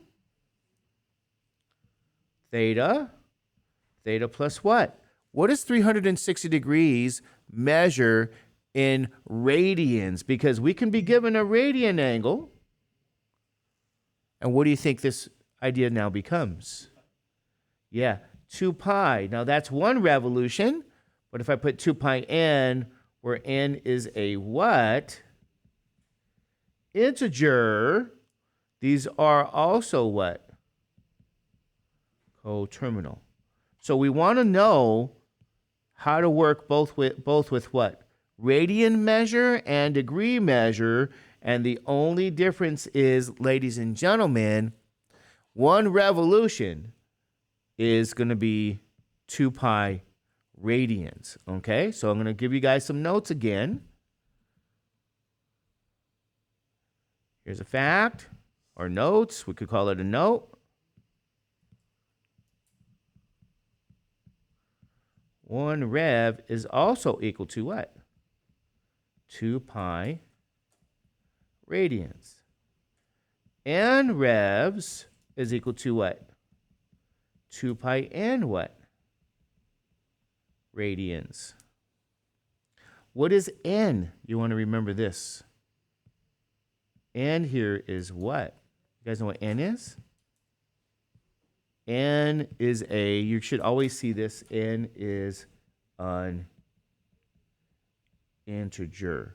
So I want you guys to see these very important facts here. I'm even going to color it red to highlight the difference. 1 revolution, 2 pi radians. And of course, you can say negative 2 pi if you went clockwise, but counterclockwise is positive. 1 revs is 2 pi radians, and revolutions is 2 pi n radians. And the integer information means clockwise or counterclockwise.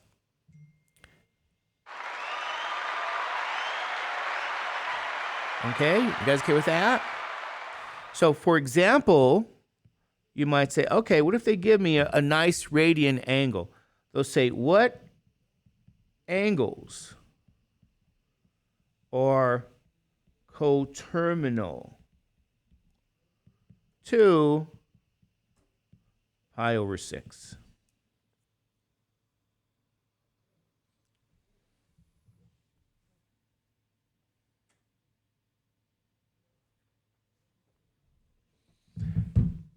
Now, they didn't actually tell me specifically, so here's what we say. Pi over 6 plus 2 pi n. And by the way, sometimes you see that as 2n pi. So you say, what if I looked at the book and they give me, 2n pi? Well, the order in which you multiply numbers doesn't matter. It's the same thing.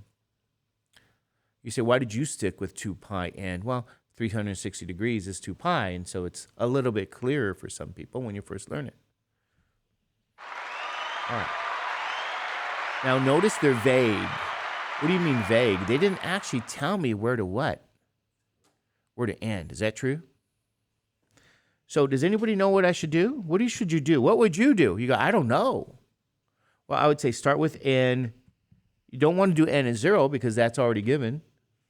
Start with n as 1, n is 2, maybe n is 3. And so you say, okay, pi over 6 plus 2 pi times 1. That happens when n is what? 1. Okay. And then you say pi over 6 plus 2 pi times 2. Well, that happens when n is what? 2. And you could say pi over 6 plus 2 pi times what? 3. Well, that happens when n is what? 3. So you're focusing on that multiple of 2 pi. Okay? You're changing the value of n.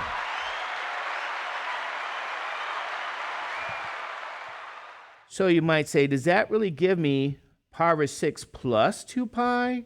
And I'll say yes. Oops, let me do this. And then you say, what about the next one? Does this give me pi over 6 plus 4 pi? The answer is yes. Pi over 6 plus 6 pi, answer is what? Yes.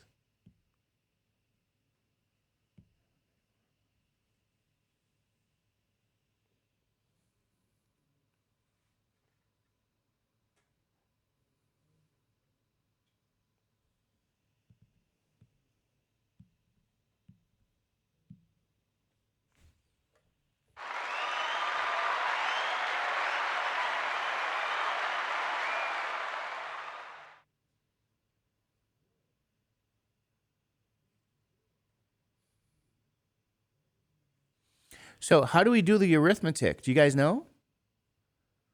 Let me share with you guys something here, okay? You see that 6, and that 6? How do we add fractions with whole numbers? You need the same denominator, don't you? Multiply the top by 6, divide by 6. Multiply the top by 6, divide by 6. Multiply the top by 6 and divide by 6. Okay, you guys with me on that? Okay, so you say, what happens here? Well, pi over 6 plus what? 12 pi over 6, which should give you what?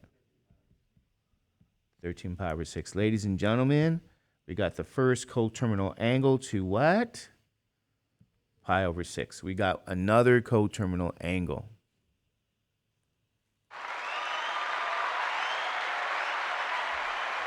What does the arithmetic say for the next one, right?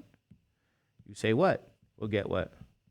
Pi over 6 plus 24 pi over 6. What does that give you? It's 25 pi over 6. And ladies and gentlemen, you got another what? Coterminal angle.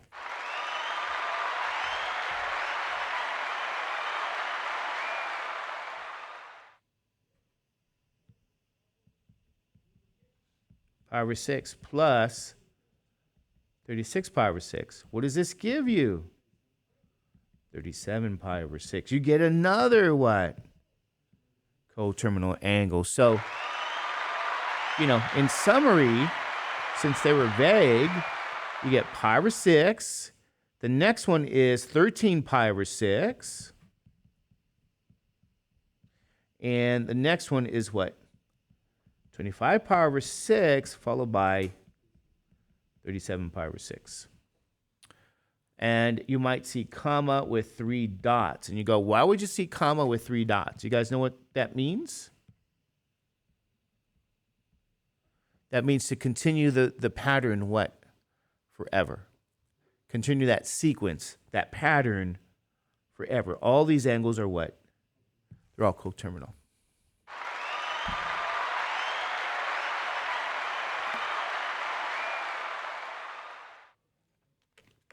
What do you guys think? Pretty interesting? And you say, but Mr. Judge, what if I decided, because they were vague, what about the negative coterminal angles?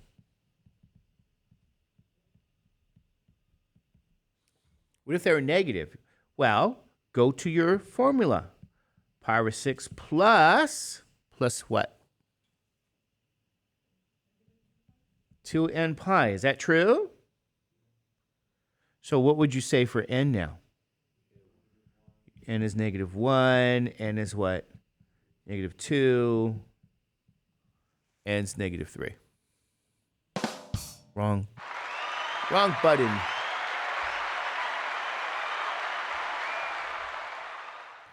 So all you now do again, you go back, these are revolutions, and you go, oh, you just did a 2n pi. I'm sorry.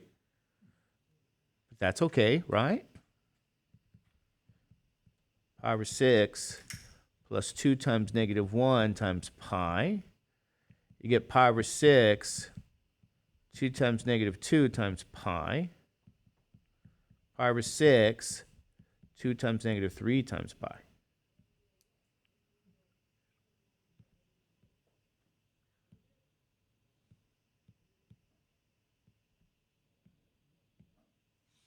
What happens? Pi over 6 minus 2 pi. Is that right? And what's this one? Pi over 6 minus 4 pi. And then what do you get here? Pi over 6 minus what? 6 pi. So as you guys can see, you're going to need to do some arithmetic with what? Fractions again. And, you know, enjoy this arithmetic because there's a pattern to it, right? You guys see what I'm saying? If that denominator is 6, what do? Multiply the top by 6, divide by 6. Okay? Use that same denominator. Because whenever you do this arithmetic, you have to have the same denominator. 6 and 6. So now you could do your arithmetic. Pi over 6 minus what? Minus 12 pi over 6. And do you guys happen to know what that answer is, by the way? What's 12 over 6 minus 12 pi over 6? It's negative 11 pi over 6. This is your first negative coterminal angle. Share the same terminal point.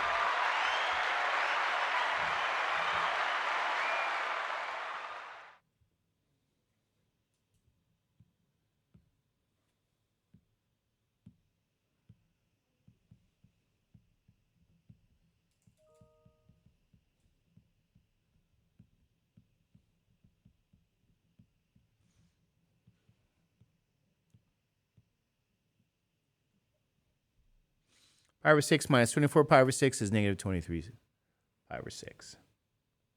What is this? Pi over 6 minus what? And what does that equal?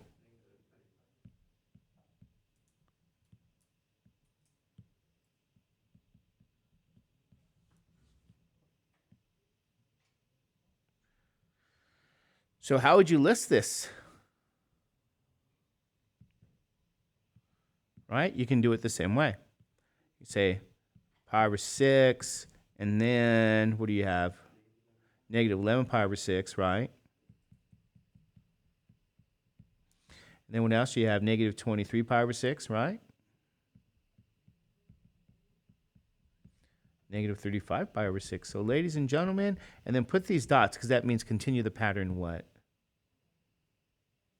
Forever. All right? You guys okay with that?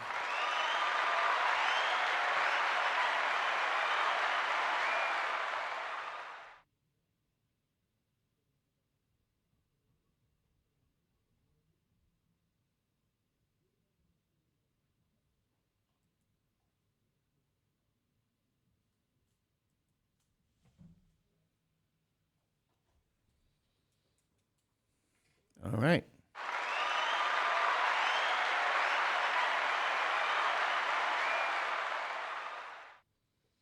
Okay, so then you might say, well, what if they gave me a question like this, right? If I'm looking at this idea coterminal.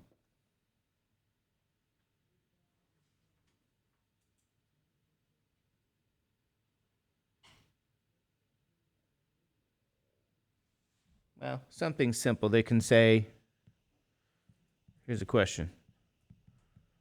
You know, is 65 degrees and 435 degrees coterminal?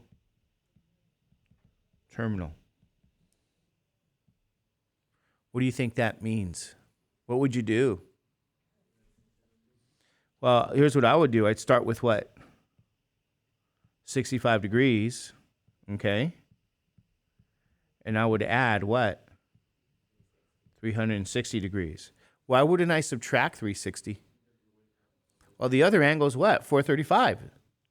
That doesn't make sense. Is that right? So what's 65 plus 360? Is that 425 degrees? So what would you guys say? What do you guys think? The answer is what? No. Now, don't just say no on a test. You have to show your work. Is that right? You guys know what I'm saying? That's why very often, because you can guess. Yes, no, you got 50-50 chance. No, yes. Anyway. All right, so you can see questions like that, and then you can say, would they give me radians, for example? They say, oh, pi over 4, and maybe 21 pi over 4. Are these coterminal? Right? So are coterminal.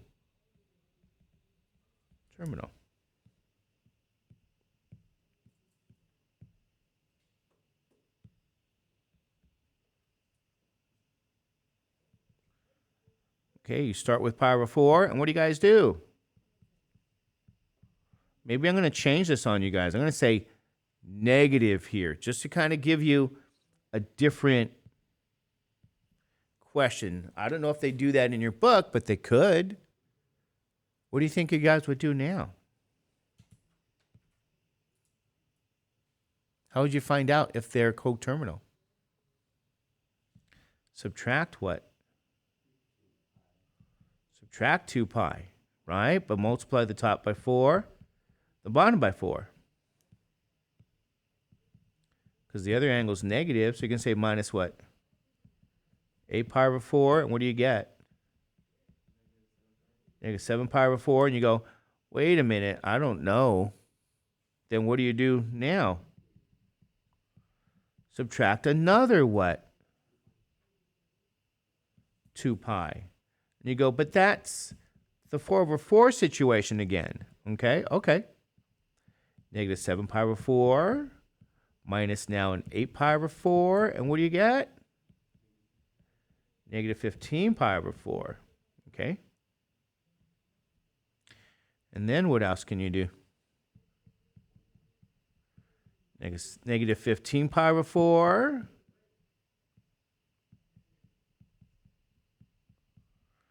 Minus another 2 pi. Okay? You say, what do I do here? Multiply the top and bottom by 4. So you get minus 15 pi over 4. Minus another 8 pi over 4. And what happens now? That's what? Negative 23 pi over 4. So yet again, all of these answers are coterminal.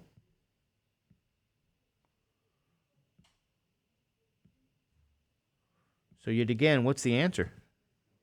No.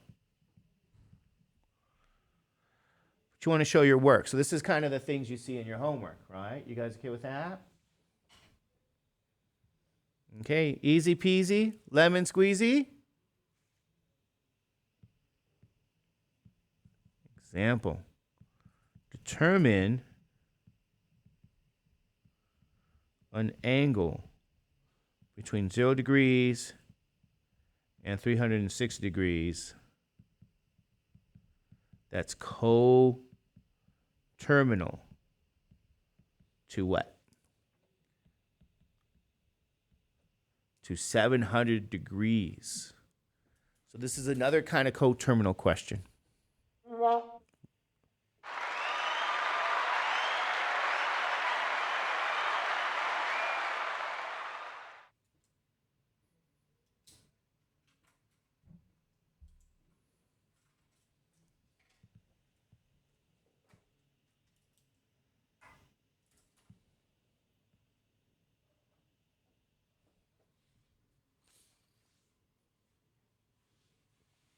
So start with what? So what do you guys start with? 700 degrees. And what should you do? You're trying to get an angle that's what? Between 0 and 360 degrees. So that's like just looking at, quadrants 1, 2, 3, and 4. You guys with me on that?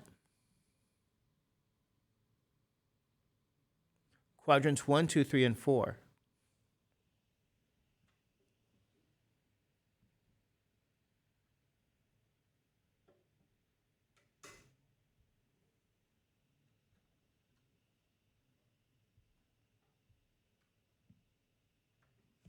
So they want an angle in here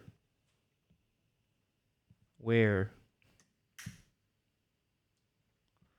x-axis and what?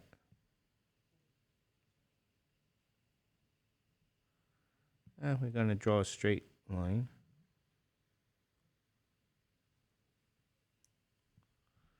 Sorry. Y-axis, quadrant 1, 2, 3, and 4. So I wonder what's coterminal. How do we go about that? What do you guys think? You want to work how? You want to work backwards. Is that right? Start with the 700 degrees and start subtracting 360. Don't start adding 360. You get, larger angles. So what's 700 minus 360? Do you guys know? What do you say? I don't know. Okay. Maybe you don't know. What's 700 minus 360? What do you guys get? Sure enough, you're correct. 300 and what? 40 degrees. Okay, you guys okay with that? Now, let me ask you. Is that angle between 0 and 360? I don't know. Is it? It is. So guess what? You're what? You're done.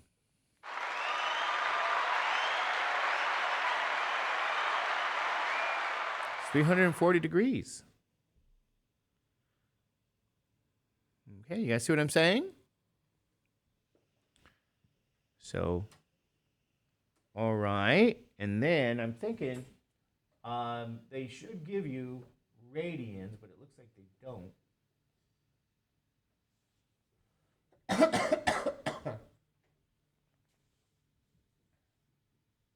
No, they do. So my question. You go, can they give me the same question, but in terms of radian measure? Yeah. Because we have to be able to work with it with both systems.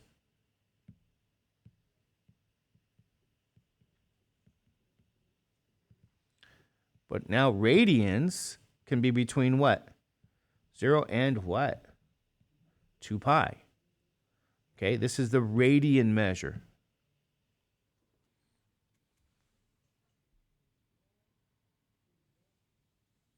And then maybe they give you this angle.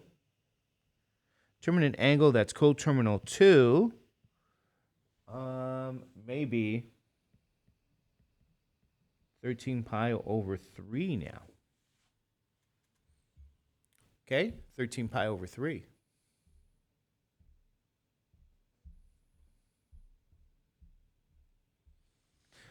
So you might say, what do I do now again? Well, you start with 13 pi over 3. What did you do before? You subtracted 1 revolution. What's 1 revolution in radians? Is that 2 pi, 1 revolution? Okay, we gave you guys that. Okay, now notice this. In order to do your arithmetic, denominator is 3 here. Is that true? So what do? Top is 3, bottom is 3. So you have 13 pi over 3 minus what? And what does that give you? So 7 pi over 3. Is this between 0 and 2 pi? You know how I know? Right? Is this in the range from 0 to 2 pi? How do we know, ladies and gentlemen? Yeah, what's 7 divided by 3? It's more than 2, isn't it? So it's not, do this arithmetic. See, 3 goes into 7 twice. 2 times 3 is 6. Subtract, you got a 1 remainder. So that's like 2 1/3 pi. No, that's outside of what?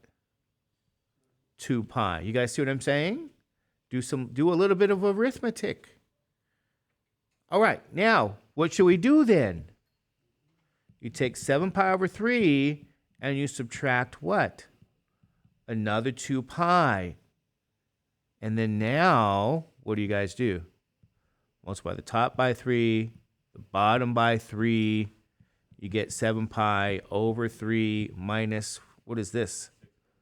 6 pi over 3. And what's 7 pi over 3 minus 6 pi over 3? That's pi over what? 3.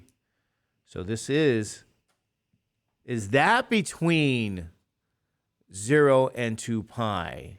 How do you guys know that's between 0 and 2 pi? Because isn't that really 1/3 what? 1/3 pi? And so when you look at this, you go, should I do some division? I'm going to say no.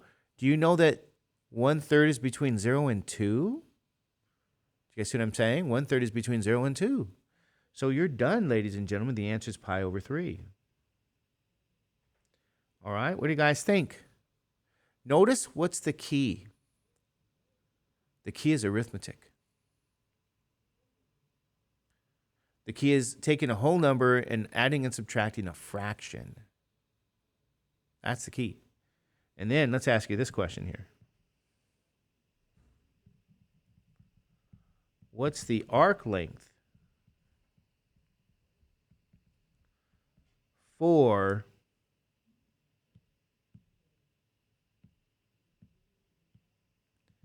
a particle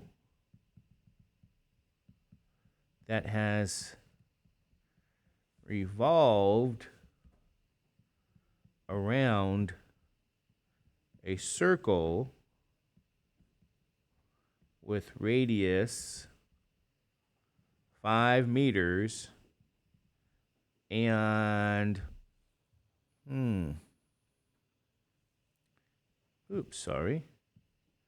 and angle. What was the original question here? 13 pi over 3 radians.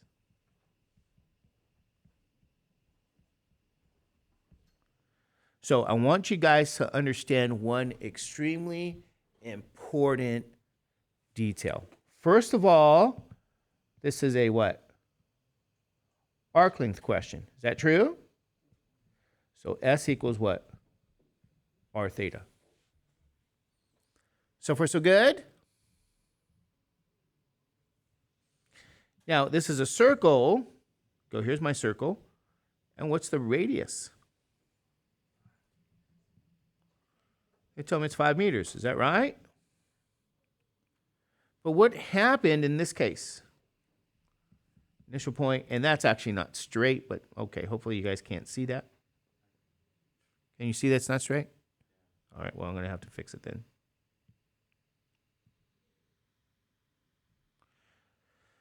There you go. What just happened, ladies and gentlemen? What's this central angle? 13 pi over 3. I know pi over 3 is 60 degrees. Is that right? Right? This is pi over 3, isn't it? Because I know it's coterminal. But is that an important piece of information?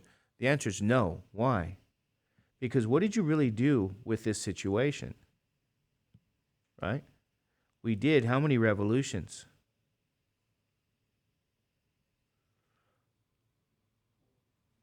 I'm not sure how many revolutions we did. But it doesn't matter. Here's my point. When you're computing arc length, it's still 5 meters. This is 13 pi over 3. It's in radians, okay?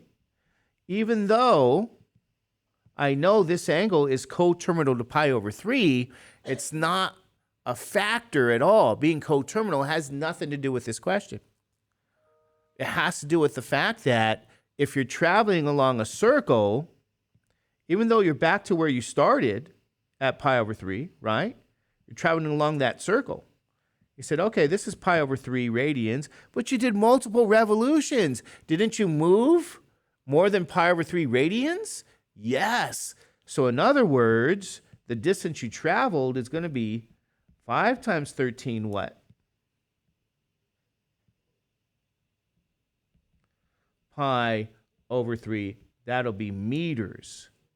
So being coterminal to pi over 3 has nothing to do with this question. In fact, it's a transition. Moving along a circle, ladies and gentlemen, you're traveling a greater distance than that coterminal angle suggests. So don't even think of coterminal at all. That's my point. Coterminal is a moot point. Has nothing to do with this question.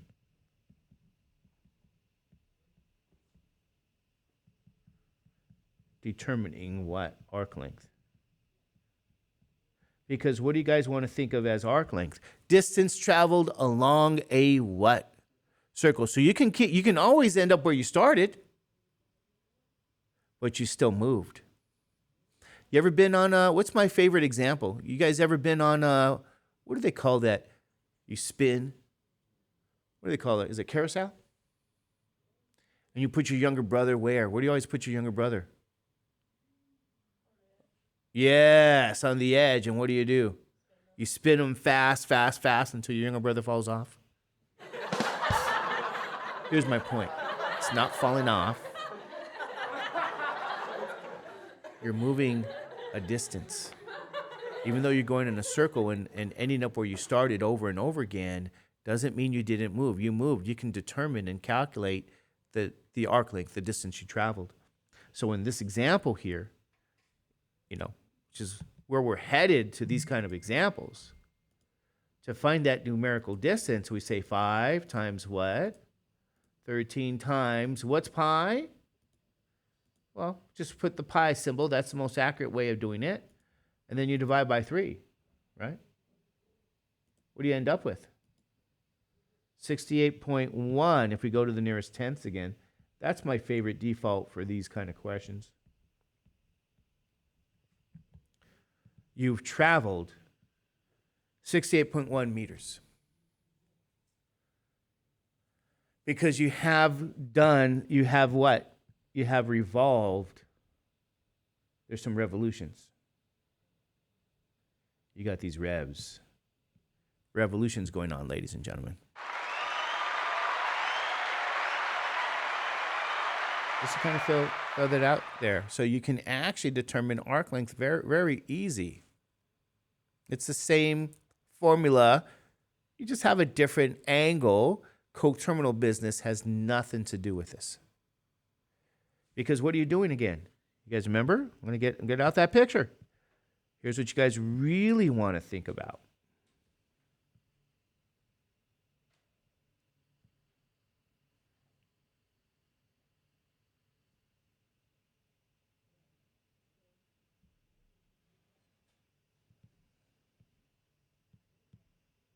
What are you really doing? You're revolving around the what? Unit circle what? Over and over and over again. You guys okay with that? This is what's happening with what's called circular motion.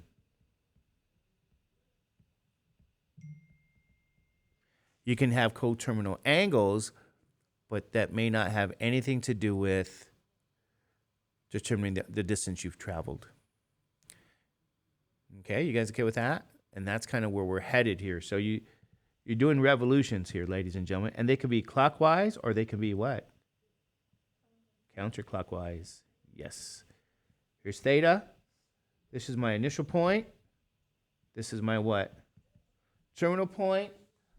Very often, if they communicate to you guys in terms of rays, you see this array is an arrow from geometry. You guys remember an array is an arrow? So this is called the standard position.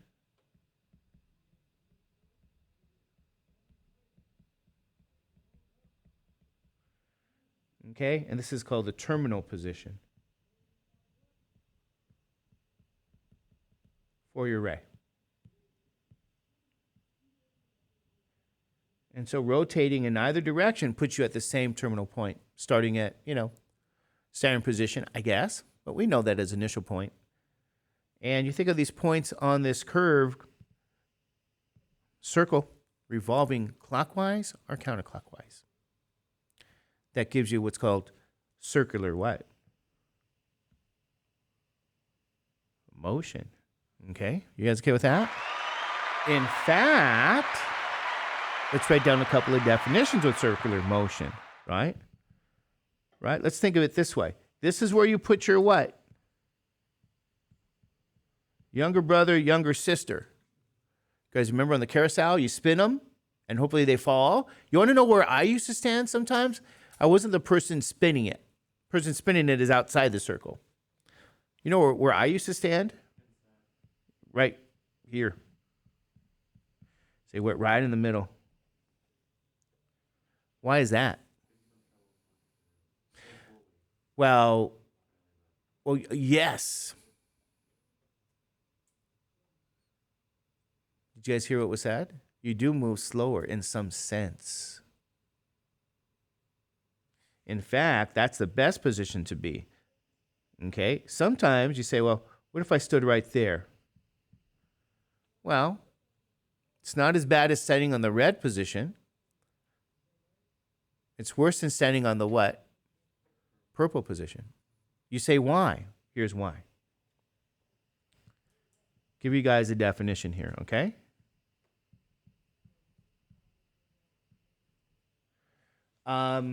This is called linear speed. V equals, and I got to give you the definition first, not the fact you use. This is going to be S over T. All right, so this is what we call linear speed. Yeah. Okay, you guys okay with that? So I have two definitions here for you guys. We have angular what? Speed. And this is the definition of angular speed. It's going to be omega theta over t. And think of it this way. The person standing at the center is experiencing angular speed in purple. Why? Why does that person have angular speed? Because that person is really what? Spinning. So angular speed, ladies and gentlemen, is associated with what? Spinning. Or as you can say, the spin rate. Okay, you guys okay with that? You're spinning, and maybe I should put purple. Use purple writing. So you're in the middle there, and you are doing what? You're spinning, kind of like a record. It's like the spin rate. That's the angular speed. Spin rate. You say, well, where's the linear speed? Well, the linear speed is, let me color this.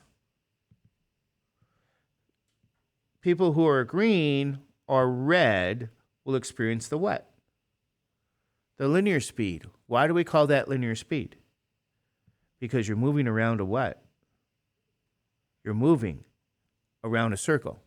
So if you are red,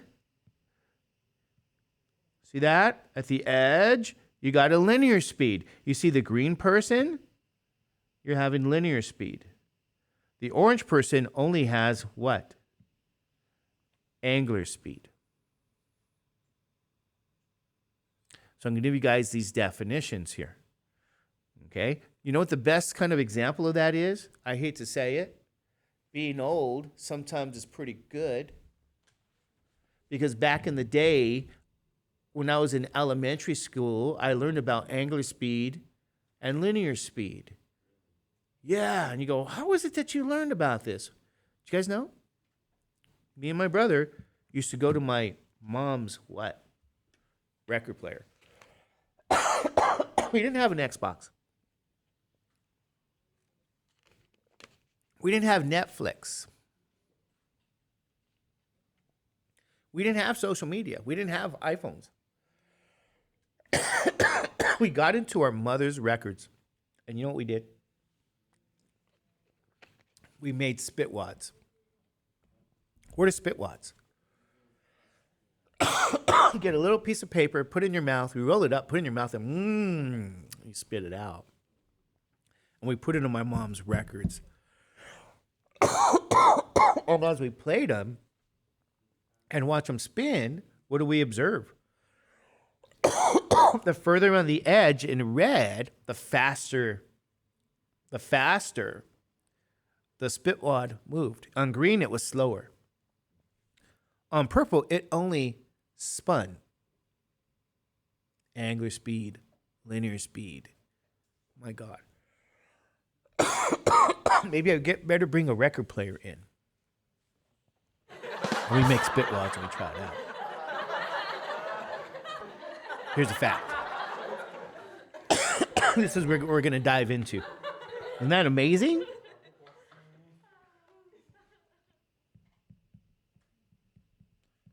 You don't get that watching Coco Melon on YouTube. Anybody know what I'm talking about? What'd you guys do as kids? Any spit wads? Well, I feel bad for you because you were robbed of a childhood.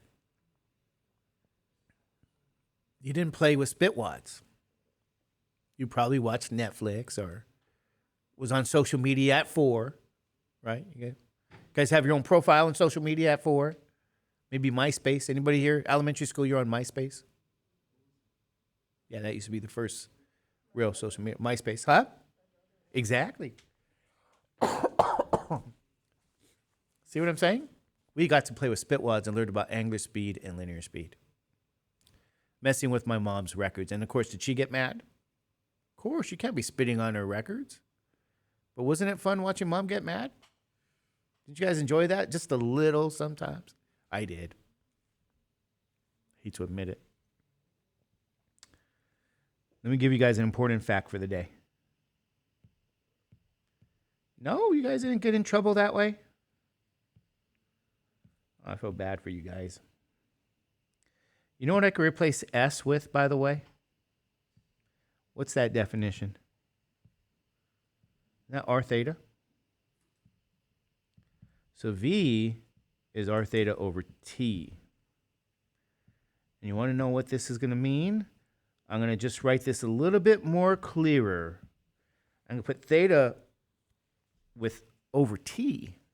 And you want to know what this gives us? The definition of theta over T, that is what? Yes, that's it's kind of it's not W, but it's a Greek letter of, what's a Greek letter? It's a Greek letter. This is an extremely important fact we're going to use.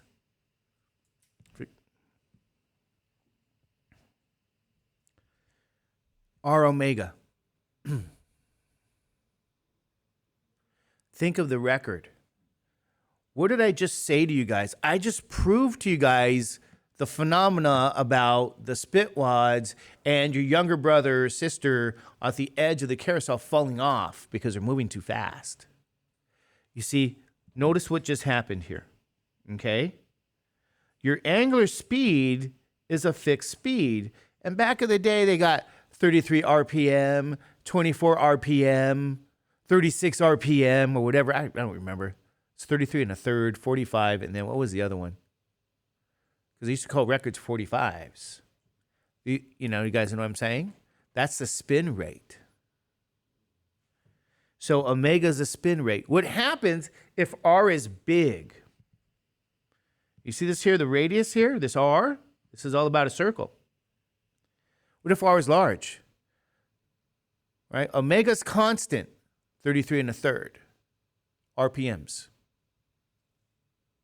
What if your radius is variable and gets bigger, bigger, and bigger? That means your what? Your linear speed is greater, greater, and greater.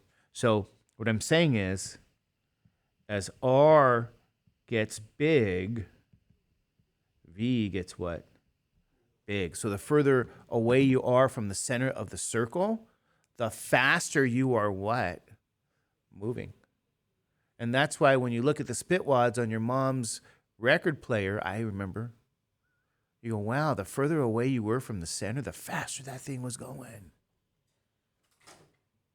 Isn't that amazing?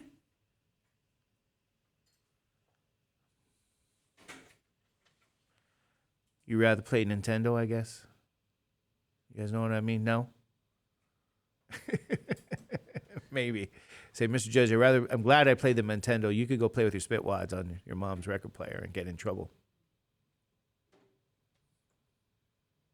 So I always used to think, whenever I give this lecture, I always think of my mom's record player and bringing in one day a record player and showing you guys with some spitwads. Anyway. What I entered into Canvas already for you guys, I don't know. I'm getting excited. We're going to see some more of this stuff tomorrow. I'm so excited. What I already put in Canvas for you guys, though, this morning was some of your some homework for you guys, okay? So if you ever notice, you go, hey, I got a notification, some book work. Yeah, 6-1. We're starting to work with those questions. You guys want to get to work ASAP. Because come tomorrow, we get to work with what? Spitwads, yes. And we'll see you guys later.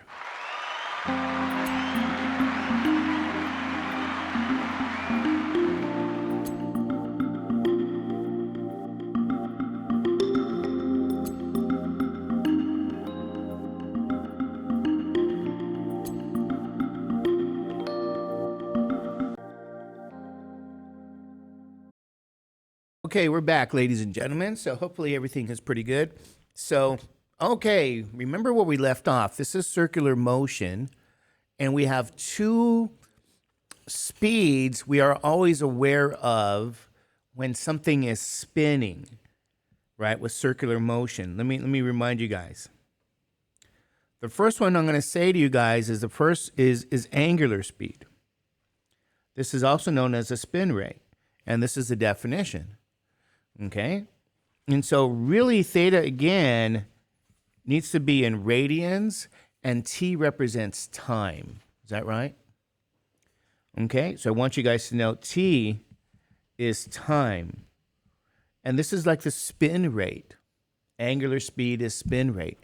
This is actually, I think it's a Greek letter omega.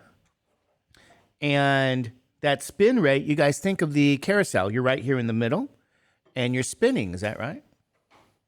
All right, you guys okay with that? You're spinning. And then the further away you go from that center, though, this is the interesting thing. As you move away from the center of that circle, what starts to happen? You're no longer spinning, are you?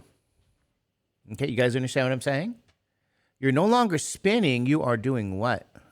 You're moving around in a circle, and that's what's called circular motion. So even if I said, you know,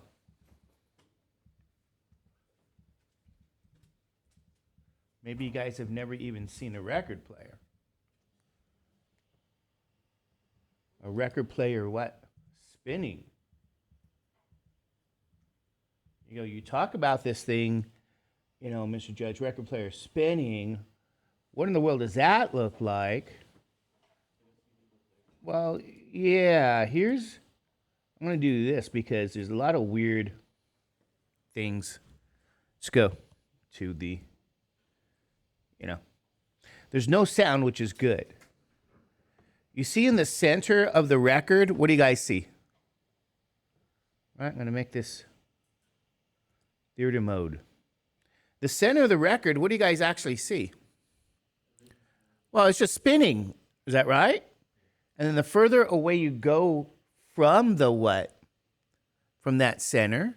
Like if you go, what is it called? Where the needle is? You guys know what I'm saying? Where your needle is? At the edge.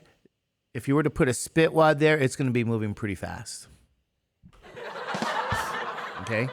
In the middle of that, it's actually moving slower around that circle. It's circular motion. And so we talked a little bit about this yesterday, and this is the top view of it, ladies and gentlemen. Spinning. Okay?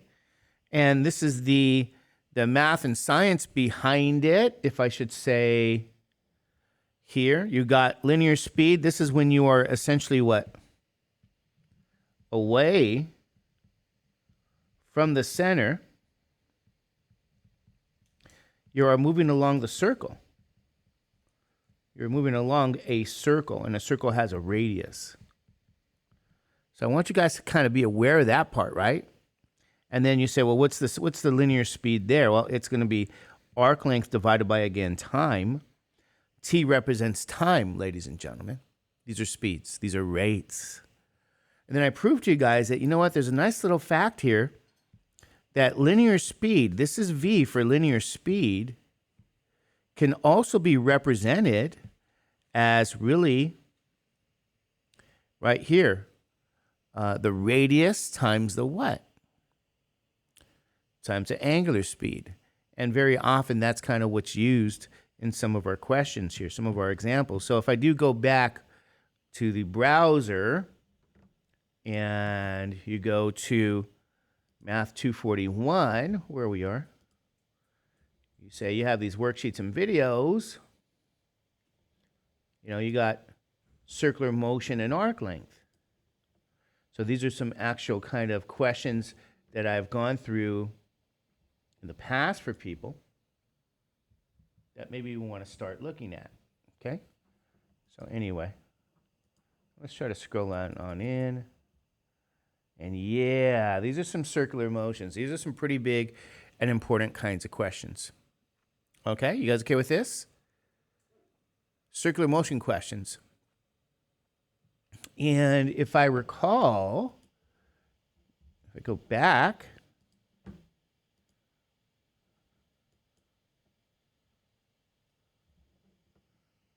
I went through, let's see if I did the evens. That's or what the it means odds. to bisect angle C. Hey, that's not it. Oh, it's a different video. That's odd.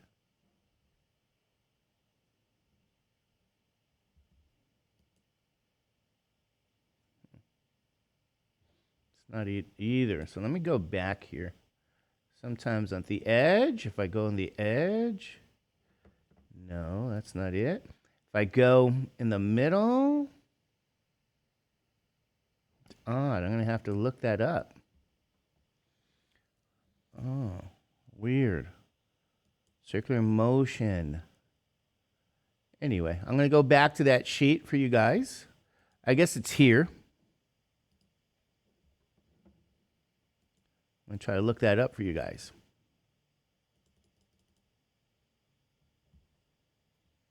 Okay. And I'll give you guys some time to copy that. Copy these questions down. Copy number 1 down. I'm going to take a look on this other computer. See if I can find it.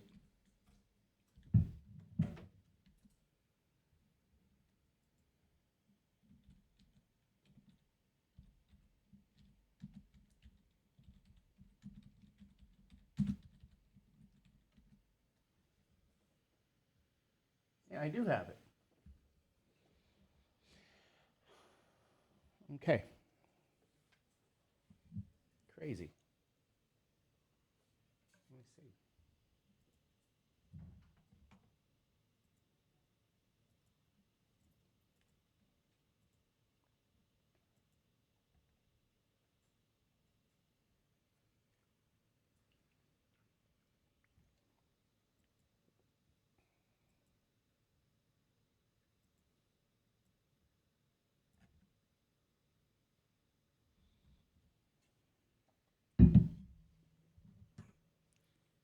Okay, so I'm going to go here. We say goodbye, record. We'll say YouTube.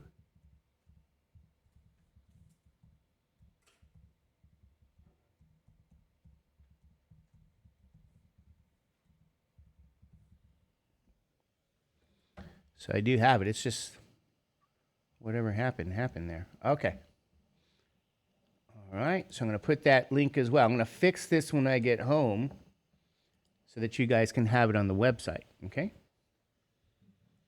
So just going to share that with you guys that it is there. I thought, oh my God, did I just lose my mind? I knew I did it. But anyway, okay. So going back to the first question, what do you guys know what's going on here? So I want to go through some details here. You know, the wheels of a car are spinning. Okay? So I want you to guys know question number one, when they say that the wheels of a car are spinning at a rate of what? You're going to spin at a rate of 200 RPM. Do you guys know what RPM stands for? Right. So we say, okay, 200 RPMs. These are revolutions per what? Per minute. Okay, so I'm writing this stuff down. 200 RPM. Revolutions per what? Per minute. Okay, that's what RPM is abbreviated as. So I want to remark, whenever you see that phrase, notice these two words. You got what? Revolutions per what? Per minute. So if I mention this to you, what does that mean? Okay? Okay, so what do you think that means?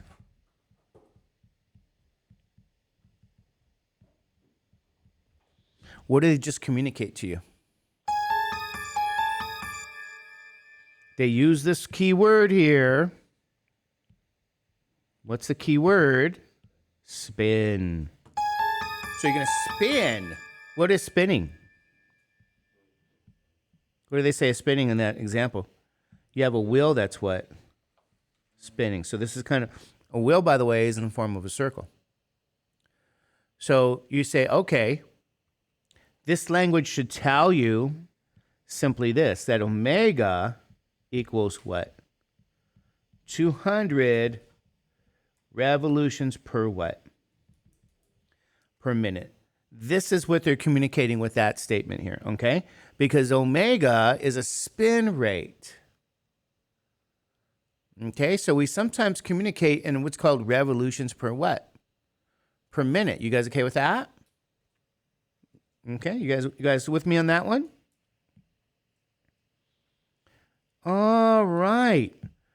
Good job. Now, this is kind of problematic, but it's doable. It's fixable.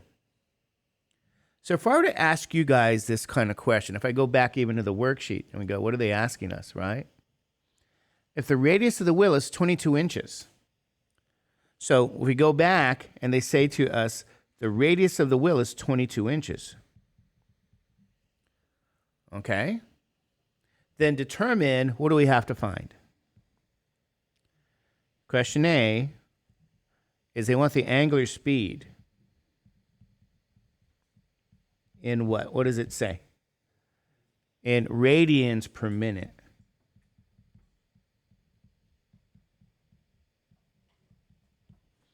B, what do they want?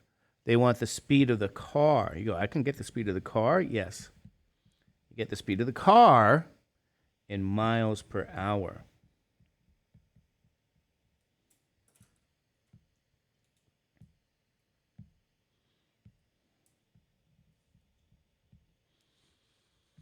So I just wrote everything down here, ladies and gentlemen, because this is a heavy-duty question.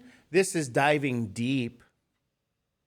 But it's giving you some very necessary computation, right?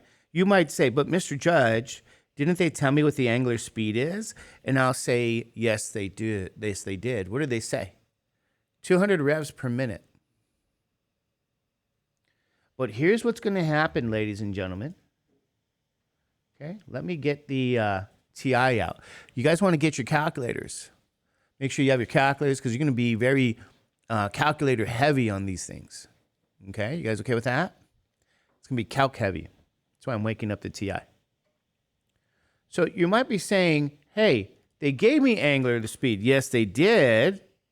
They told you it's 200 revs per minute. But the problem is, it's not in what? It's not really in the useful form. You say, what do you mean useful form? They want radians per what? Minute. Remember, radians is another way of saying real number. So they want to know how many radians are you actually moving every minute. Okay, you guys see that you appreciate the problem here? So in question A, I'm going to say to you guys, this is all about what? Conversion. Let me let you guys in on a little secret here. If you want to be successful at science, you need to know about ratios, proportions, and they're actually related. You got to do conversion. Conversion is big. It's big, big, big, big, big, big, big. Okay? And it's simple, especially when you get to use a calculator. So I'm going, oh my God. You know what this is based on, though? You got to have some information. Here's what I'm saying to you guys. This is what you want to do. Omega is what?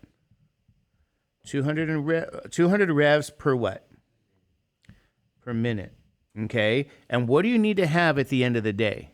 They want you to have radians per what? Minute. You're going to use one extremely important fact. Okay? Okay, I gave it to you guys yesterday. You're going to use the fact that there's one rev every what? 2 pi radians. Maybe I didn't give it to you in this way. Right? Remember I gave it to you guys this way? I said there's one revolution equals what? 2 pi radians. So what I can do is divide both sides by what? 2 pi radians. And I get a unit. This is the number 1. This is what I use here. So you're going to use this relationship. This, ladies and gentlemen, is the key to these RPM questions. Okay, you guys okay with that? So you might say, how do I use that? Well, this is how we use it. 200 revolutions every minute. Remember, this is times the number 1. It stays the same. This is unit ratios. So I can use this fraction, and it really represents the number what? 1, ladies and gentlemen. It's a unit ratio. So all you need to do, and you say, oh my God, I actually gave you the wrong one. That's, well, sort of. Go back over here. Go back here. We're going to use a unit ratio. And yes, here's the key.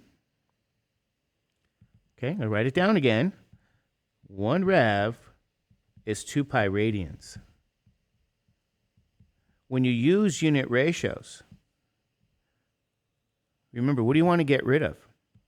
You want the revolutions to go away. So you want to make sure that these revolutions go away. So you're going to say there's 1 rev to every 2 pi what? Radians. Okay? Remember, if you have units on top and bottom, they go away, don't they? All right, you guys know what I'm saying? Units on top and bottom will go away. So let me share with you the ratio, the unit ratio. Okay? I'm going to put this big fact here. The key to this question is a unit ratio. 2 pi radians over 1 revolution is really the number 1, just so you guys know. Okay, but we're going to use this what? And we just used it right here. So get rid of now, if you have units on top and bottom, what goes away? Revolutions.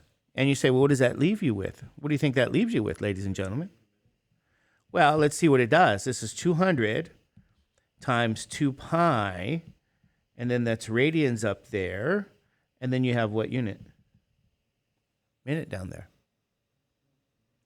All right, you guys okay with that? Yes.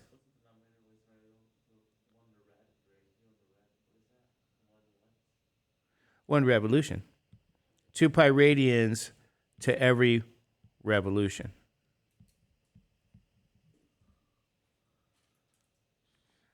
And symbolically, we'd really say that this is 400 what?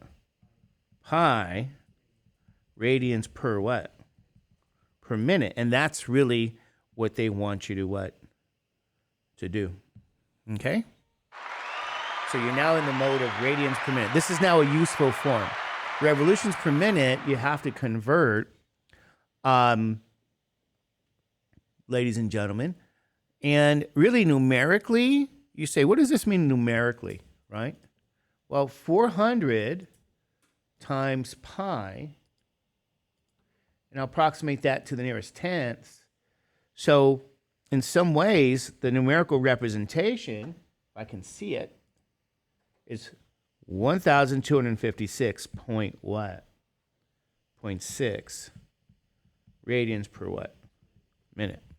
Okay? So this is an extremely big deal for what you're doing. It's a very big deal.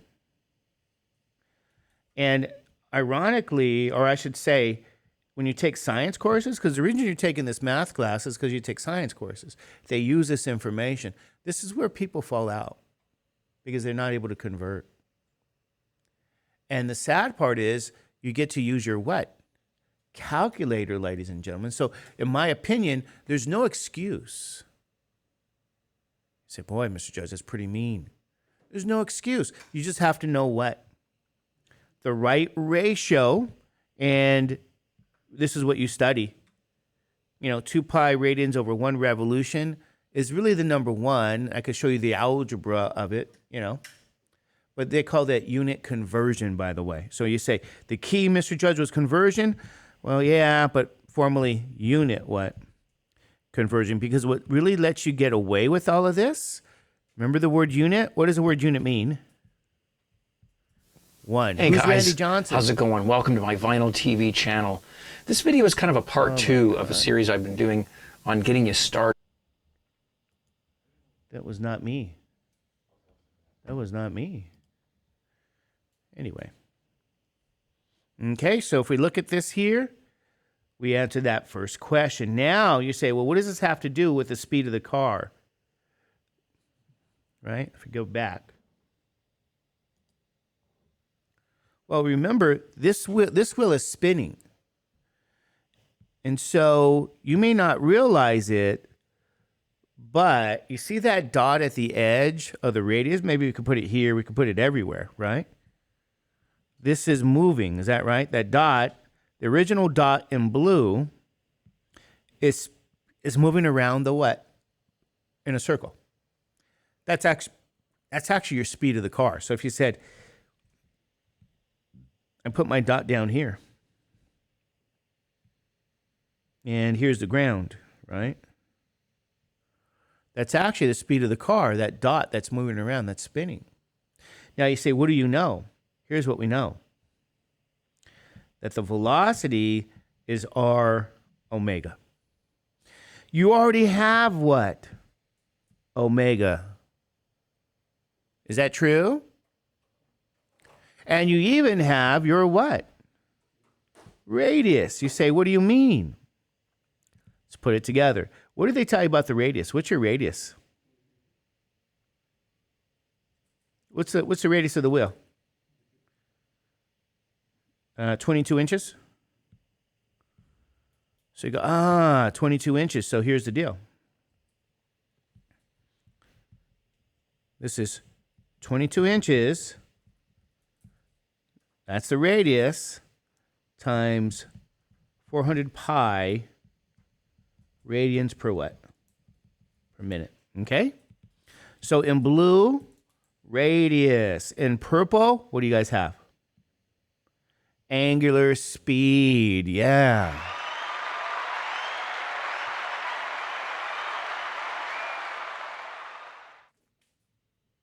All right, you guys okay with that?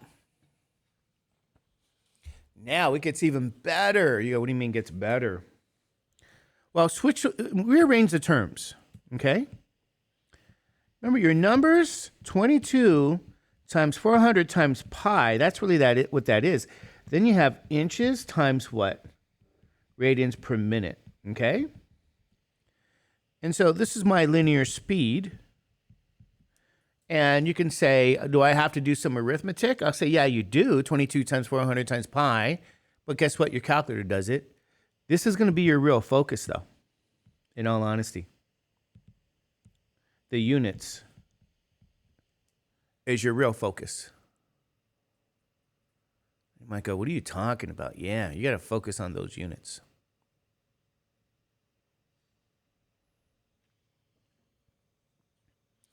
What does radian really mean? Do you guys remember from yesterday? What is radian? Real number. So if I said to you, this is really another way of simply just saying inches per what? Per minute. Okay, the radian word goes away. It's another saying, keep track of your angle being a real number. And we did. It's not a degree measure. So you can get rid of the word radian. That's just saying you're having a real number and you're on track. But then here's what I mean by that. You guys see what I'm saying? The second big part to all of this is right in here. You say, what do you mean right in here? What do they want your answer to be in? Miles per what? Hour. And this is going to be MP what? H, ladies and gentlemen. MPH. So this is where your problem lies. Okay? So you are in miles per hour over here, and they want what? MP what? H. Now, maybe I shouldn't have started off with a heavy hitter kind of question. It's telling me in some ways maybe I have to create another little worksheet of stuff. You know, what do you mean a worksheet? Yeah, another worksheet for some of these things. Here's what I'm saying. What do you have to do? Do you guys know? Again, we're going to have to do some what? Convert to what? Miles per hour. That means miles per what? Hour. Now, what I do is I take everything like 22 times 400 times pi, and I know this is in inches per what? Per minute. I already have that. But where do I need to go? Miles per hour. So here's kind of the issue. I'm going to have to convert inches to miles. Is that right? Then I have to convert what? Minutes to hours. So this is a unit conversion question. So here's the facts. This is what I mean. These are the facts you guys want to study. Okay? 1 hour equals what? 60 what? Minutes. Is that true? What are the unit conversions? That means 1 hour to 60 minutes equals the number 1, or it means 60 minutes to 1 hour equals the number 1. Okay, this statement gives you 2 unit ratios. All right, you guys okay with that? Those are the facts you have to know. So, if I said to you, which one should we use? So which one do you guys think we have to use? What do you guys think? Huh? Well, I don't know. In all honesty, you know what I'm going to do? I'm going to do this. Here's what I do. You see the fact that I have what down here? What do I need on top? Minute. And then this has to be hours. You say, why does that have to be minutes? Say cancel out. Now, which one was that? If I said to you, this is number 1 option, this is number 2 option, what cancels out? Do you guys know? Right, the minutes are going to cancel. So let me actually make sure I have 60 here and 1, because that's an important detail. So my minutes are going to go away. You guys okay with that? And if my minutes go away, notice what happens with the arithmetic now. 22 times 400 times pi times 60. What are the units? Inches per what? Hour. Okay, so far so good? Okay, so, all right, now let's ask you guys this question here. You say, but Mr. Judge, what do they want? They want miles per what? Hour. You have hour already, but you don't have what? Miles. Okay, we don't have miles. Now, here's what I have to do. What do I know about inches? Again, you have to go back to these facts. 12 inches equals 1 what? Foot. Is that true? All right. You're going to have 2 unit ratios. 12 inches to 1 foot is 1. What's the other one? 1 foot to what? 12 inches equals 1. Okay, you guys okay with that? All I'm going with is facts. And then you may not know this fact, but you want to know this fact. Here's another fact. Okay, because you might say, well, which one am I going to use here? Right? Which unit ratio would I use here to convert just with that first fact? Well, I don't know. All I know is I want what down here? I want inches, because I only have inches, and I'll put IN for inch, and feet. Isn't that 1 and 12? Aren't we using the second one again? Or the second one? Is that true? So why do we have to use this? Because we want our inches now to what? Cancel. So you get rid of your inches. Now be careful here with all this arithmetic. This is what I'm saying. You're going to kind of like this. We're now in what? Feet per hour, but don't forget there's what down here? There's a 12, because this is the 1 to 12 there, and that 12 is down here. It's in the denominator. We're almost there, ladies and gentlemen. You say, what do you mean we're almost there? They want miles per hour. We got feet per hour. So what's the other fact we got to know? You guys know there's 5,280 what? Feet to 1 mile. 5,280 feet equals 1 mile. Is that true? Does anybody know this stuff? Who said that?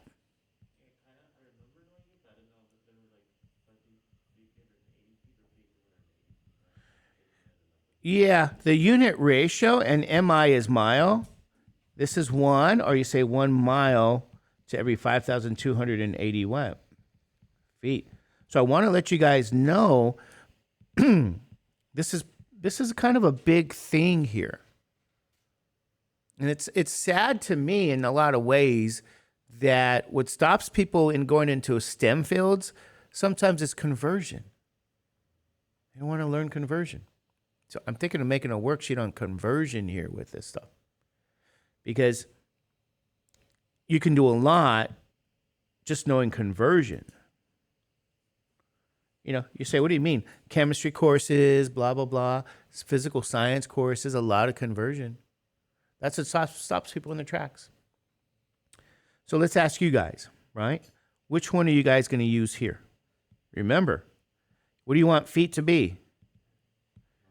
Okay, so I don't even know. All I know is I have feet, and I have miles on top. Oh, that's 1 over what? It's the second one again, for whatever reason. And you say, why? Because your feet's going to what? Cancel. So my velocity now is 22 times what? 400 pi times 60. Don't forget to do what? 12 times 5,280. What are the units? Miles per what? Hour. And That's the units they want your answer in. You say, why do they want answers in that way? Well, because you guys know, you know, I don't know. I guess in what countries? I guess in Canada, U.S., and even where this is a British system, we're working miles per hour, mph. We're not really on the metric system. Why not? It's by tradition. You know, I'm going to say this. It's kind of controversial. I hope you guys don't go home and with some very hurt feelings. But as Americans, we're not always what right. I hate to break the news to you guys. You know, we stick with the British system, miles per hour. The rest of the world might be using meters, kilometers. You know, you guys know what I'm saying? You're going to learn in science. You got the British system, and then you have the SI system. You learn that stuff. There's two. This is why you have to be good with ratios, proportions, and conversion. Conversion happens all the time. So you're pretty much done, ladies and gentlemen, because they now have the answers in what? MPH. Okay, just to kind of let you guys know there. And you say, well, how would I answer this question? Well, very simply go to your calculator. Right? If I go to the TI calculator, here's what you guys can do.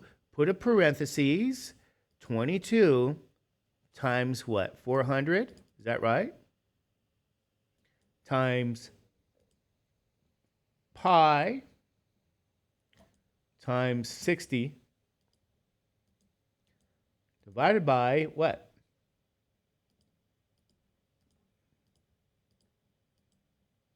Twelve times 5,200 and what? 80. Double check.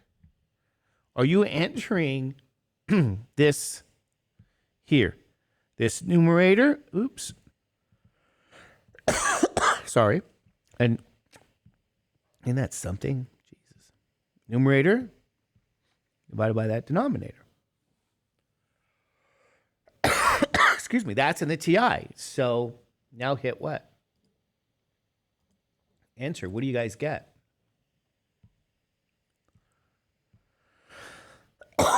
What is this velocity supposed to be?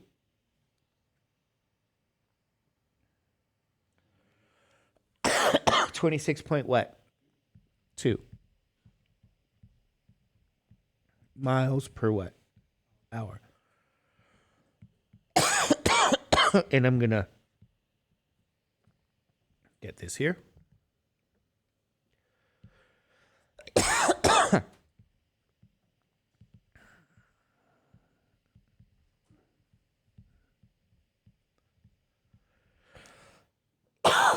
Sorry. This is the process. Okay?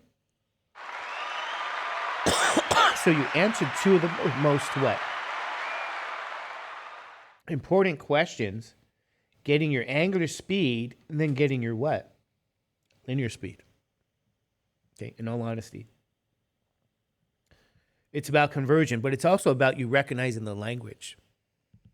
And that's a problem too. People may not recognize the language. So if I even look at your book starts off with, the book will say this.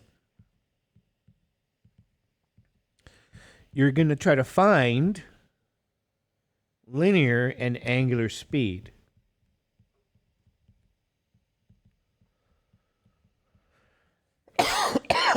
Okay, excuse me.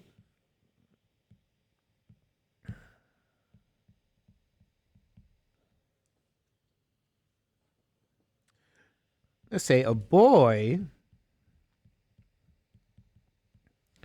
rotates a stone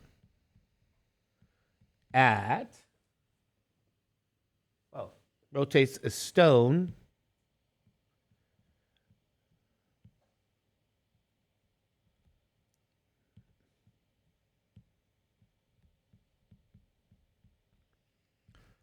along a, we'll say 5-foot string. Okay.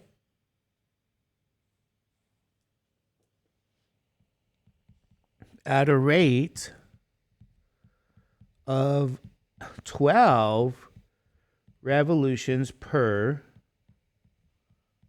second. Okay?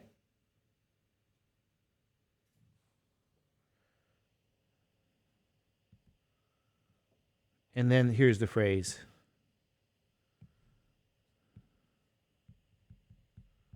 Find the what? Linear and what else? Angular speed. Now they'll draw a picture. They go, okay, here's the boy, and maybe his hand's up.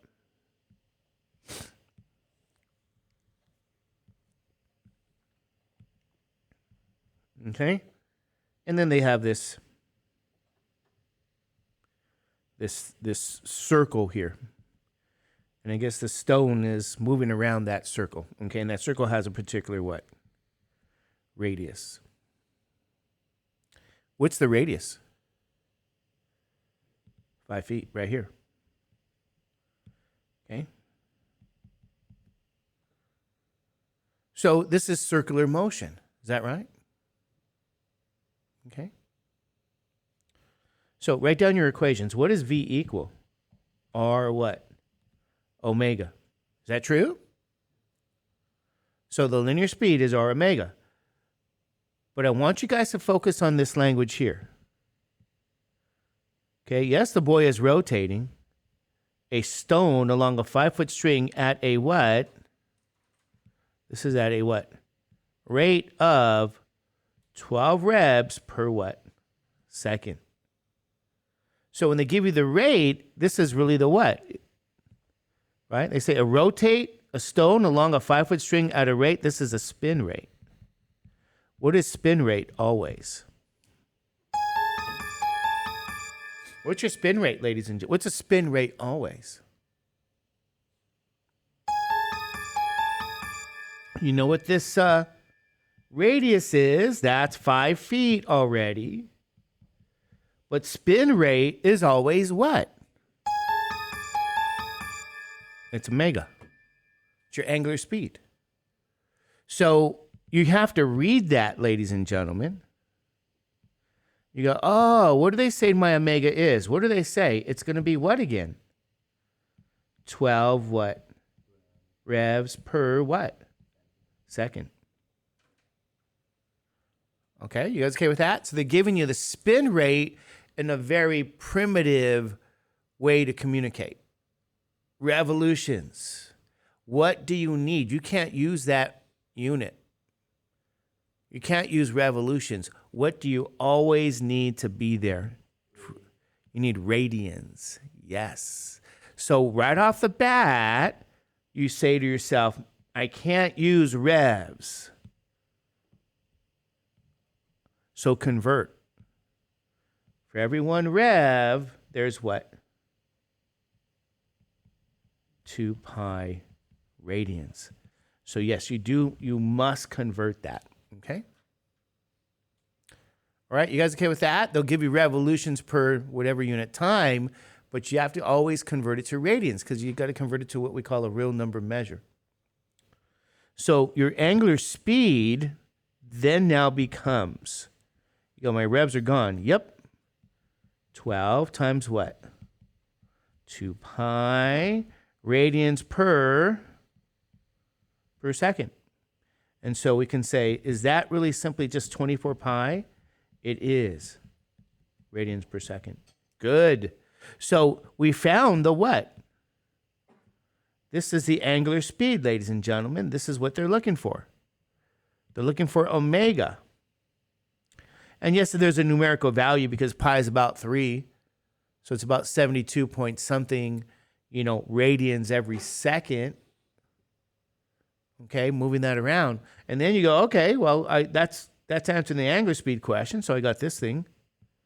Okay, I got my omega. How in the world do I get the linear speed? Well, you're going to use this. Once you have omega, you can get what?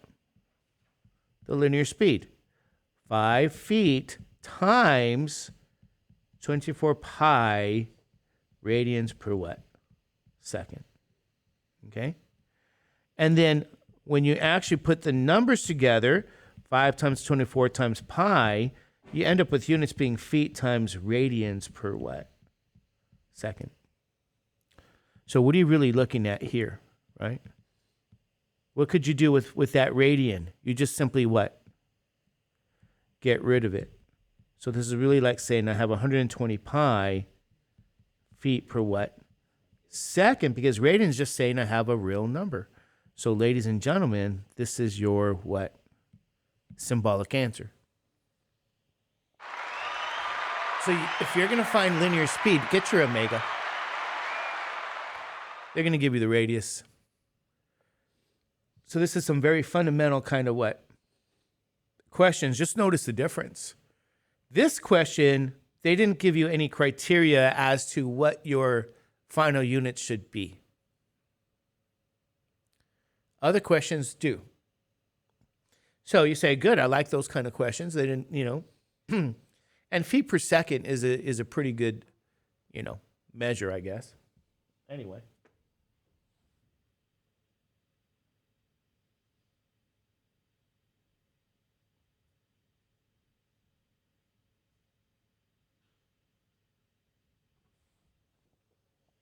Then they give you these other examples.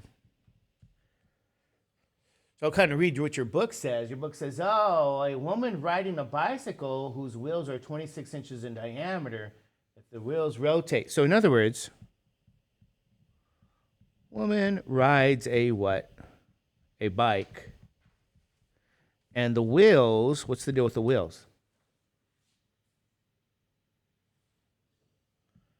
Rotate, I'll say at 120 revolutions per minute. Okay? Revs per minute. How do we abbreviate those? RP what? M.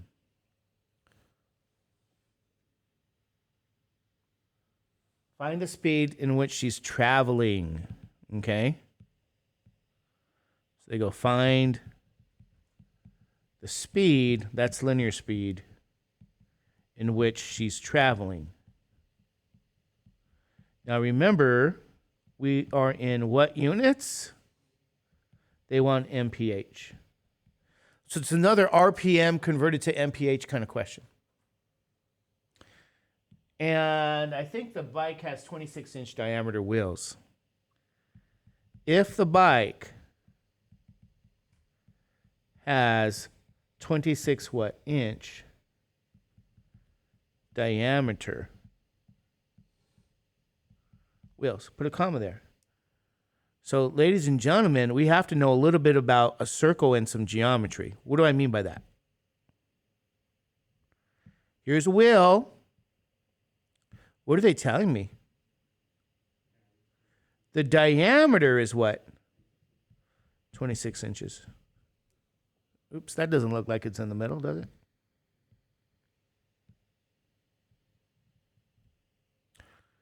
The diameter, D, is 26. What's the radius then? Yeah, it's always half. Okay, so I have my radius there. You guys okay with that? They want to know the speed. V is R omega, so my work really is in finding my what? Omega. Is that right?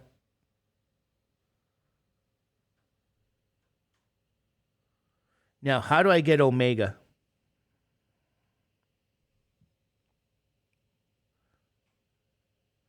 The wheels are doing what? They rotate at what? 120 revs per what? Minute. So omega is the spin rate. Omega is always a spin rate. 120 revs per what? Per minute. Because this is what they're telling me. So far, so good? All right. So, ladies and gentlemen, put this together. Linear speed, 13 inches. This is my R times 120 revolutions per what? Minute. Okay? Notice this. Radius, and then what's this? Angular speed. So if you look at those examples that I have here, 13 times 120, the units are inches times what? Rev per what? Per minute. Right? So far, so good? So if you look at this now, what do you think I'm going to say?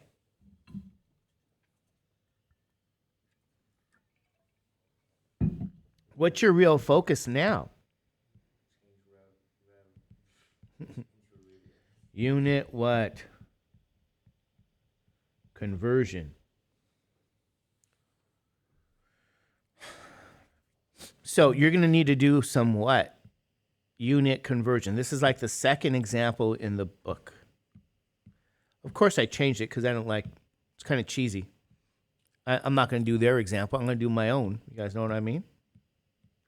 So what's the first conversion you should probably always start with? Say the revs. That's my advice to you guys. Revs. 1 revolution is 2 pi what? Radians. Don't the revs go away? So you have 13 times 120 over, this is not over, times 2 pi. That's the numbers. But this is now inches times radian per what? Minute. Right? So remember what we can do. What can we do with all this? Get rid of the what? The word radian. Because that just means real number again. So you're in now, you got actually the velocity, whatever that value is, use your calculator, right? But the units are in inches per what? Per minute. What do they want? They want mph. Okay, they want mph. So, okay, let's do our unit conversion. So pick a unit. I'm going to start with the inches. Okay? This is inches per minute. Okay? So what do I know? 12 inches for 1 what? Foot. Why do I put the inches on the bottom? Yes, cancel your inches. And then now what's my unit? In feet, is that right? What else do I know? 5,280 what? Feet. So if I can actually do this here. This is what some people do. They say, oh, feet to every 1 what? Mile. So you can just keep doing what? Converting. Just keep track of the numbers and where they're at. 13, 120, 2 pi, 12, 5,280. So that's in the denominator position. So it's 13 times 120 times 2 pi over 12 times 5,280. What are your units? Miles per what? Minute. How do you know? We see them there. But what do they want? Miles per what? Hour. So what do you have to do then? Convert. Convert what? There's 60 minutes to every 1 what? Hour. So you want to cancel your minutes, and you're left now with hours here. So take a look again. Keep track of the numbers. 13 times 120 times 2 pi times 60 divided by 12 times 5,280. And this is in miles per what? Hour. That's the units that they're looking for. They want miles per hour, which is abbreviated what? MPH. Okay, you guys okay with that? Easy peasy still? Now you're kind of done. Why am I saying you're done? Dust off the calculator. That's your numerator. This is your what? Denominator. Enter that in your calculator. You can say numerator 13 times 120 times 2 times pi, right? And then times 60. Is that right? Close that, divided by 12 times 5,280. What do you guys get?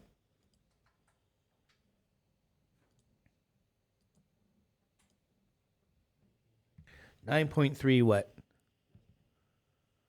Miles per hour.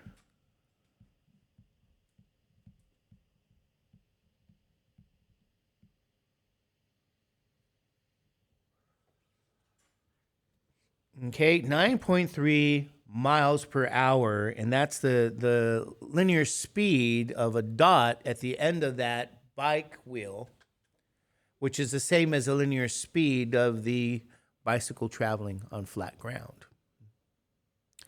So this is how they want you to use what? That information. Okay, you guys okay with that? Anyway. I think I gave people some homework already, right? What did I do with the homework? If you go in the assignment portion, right?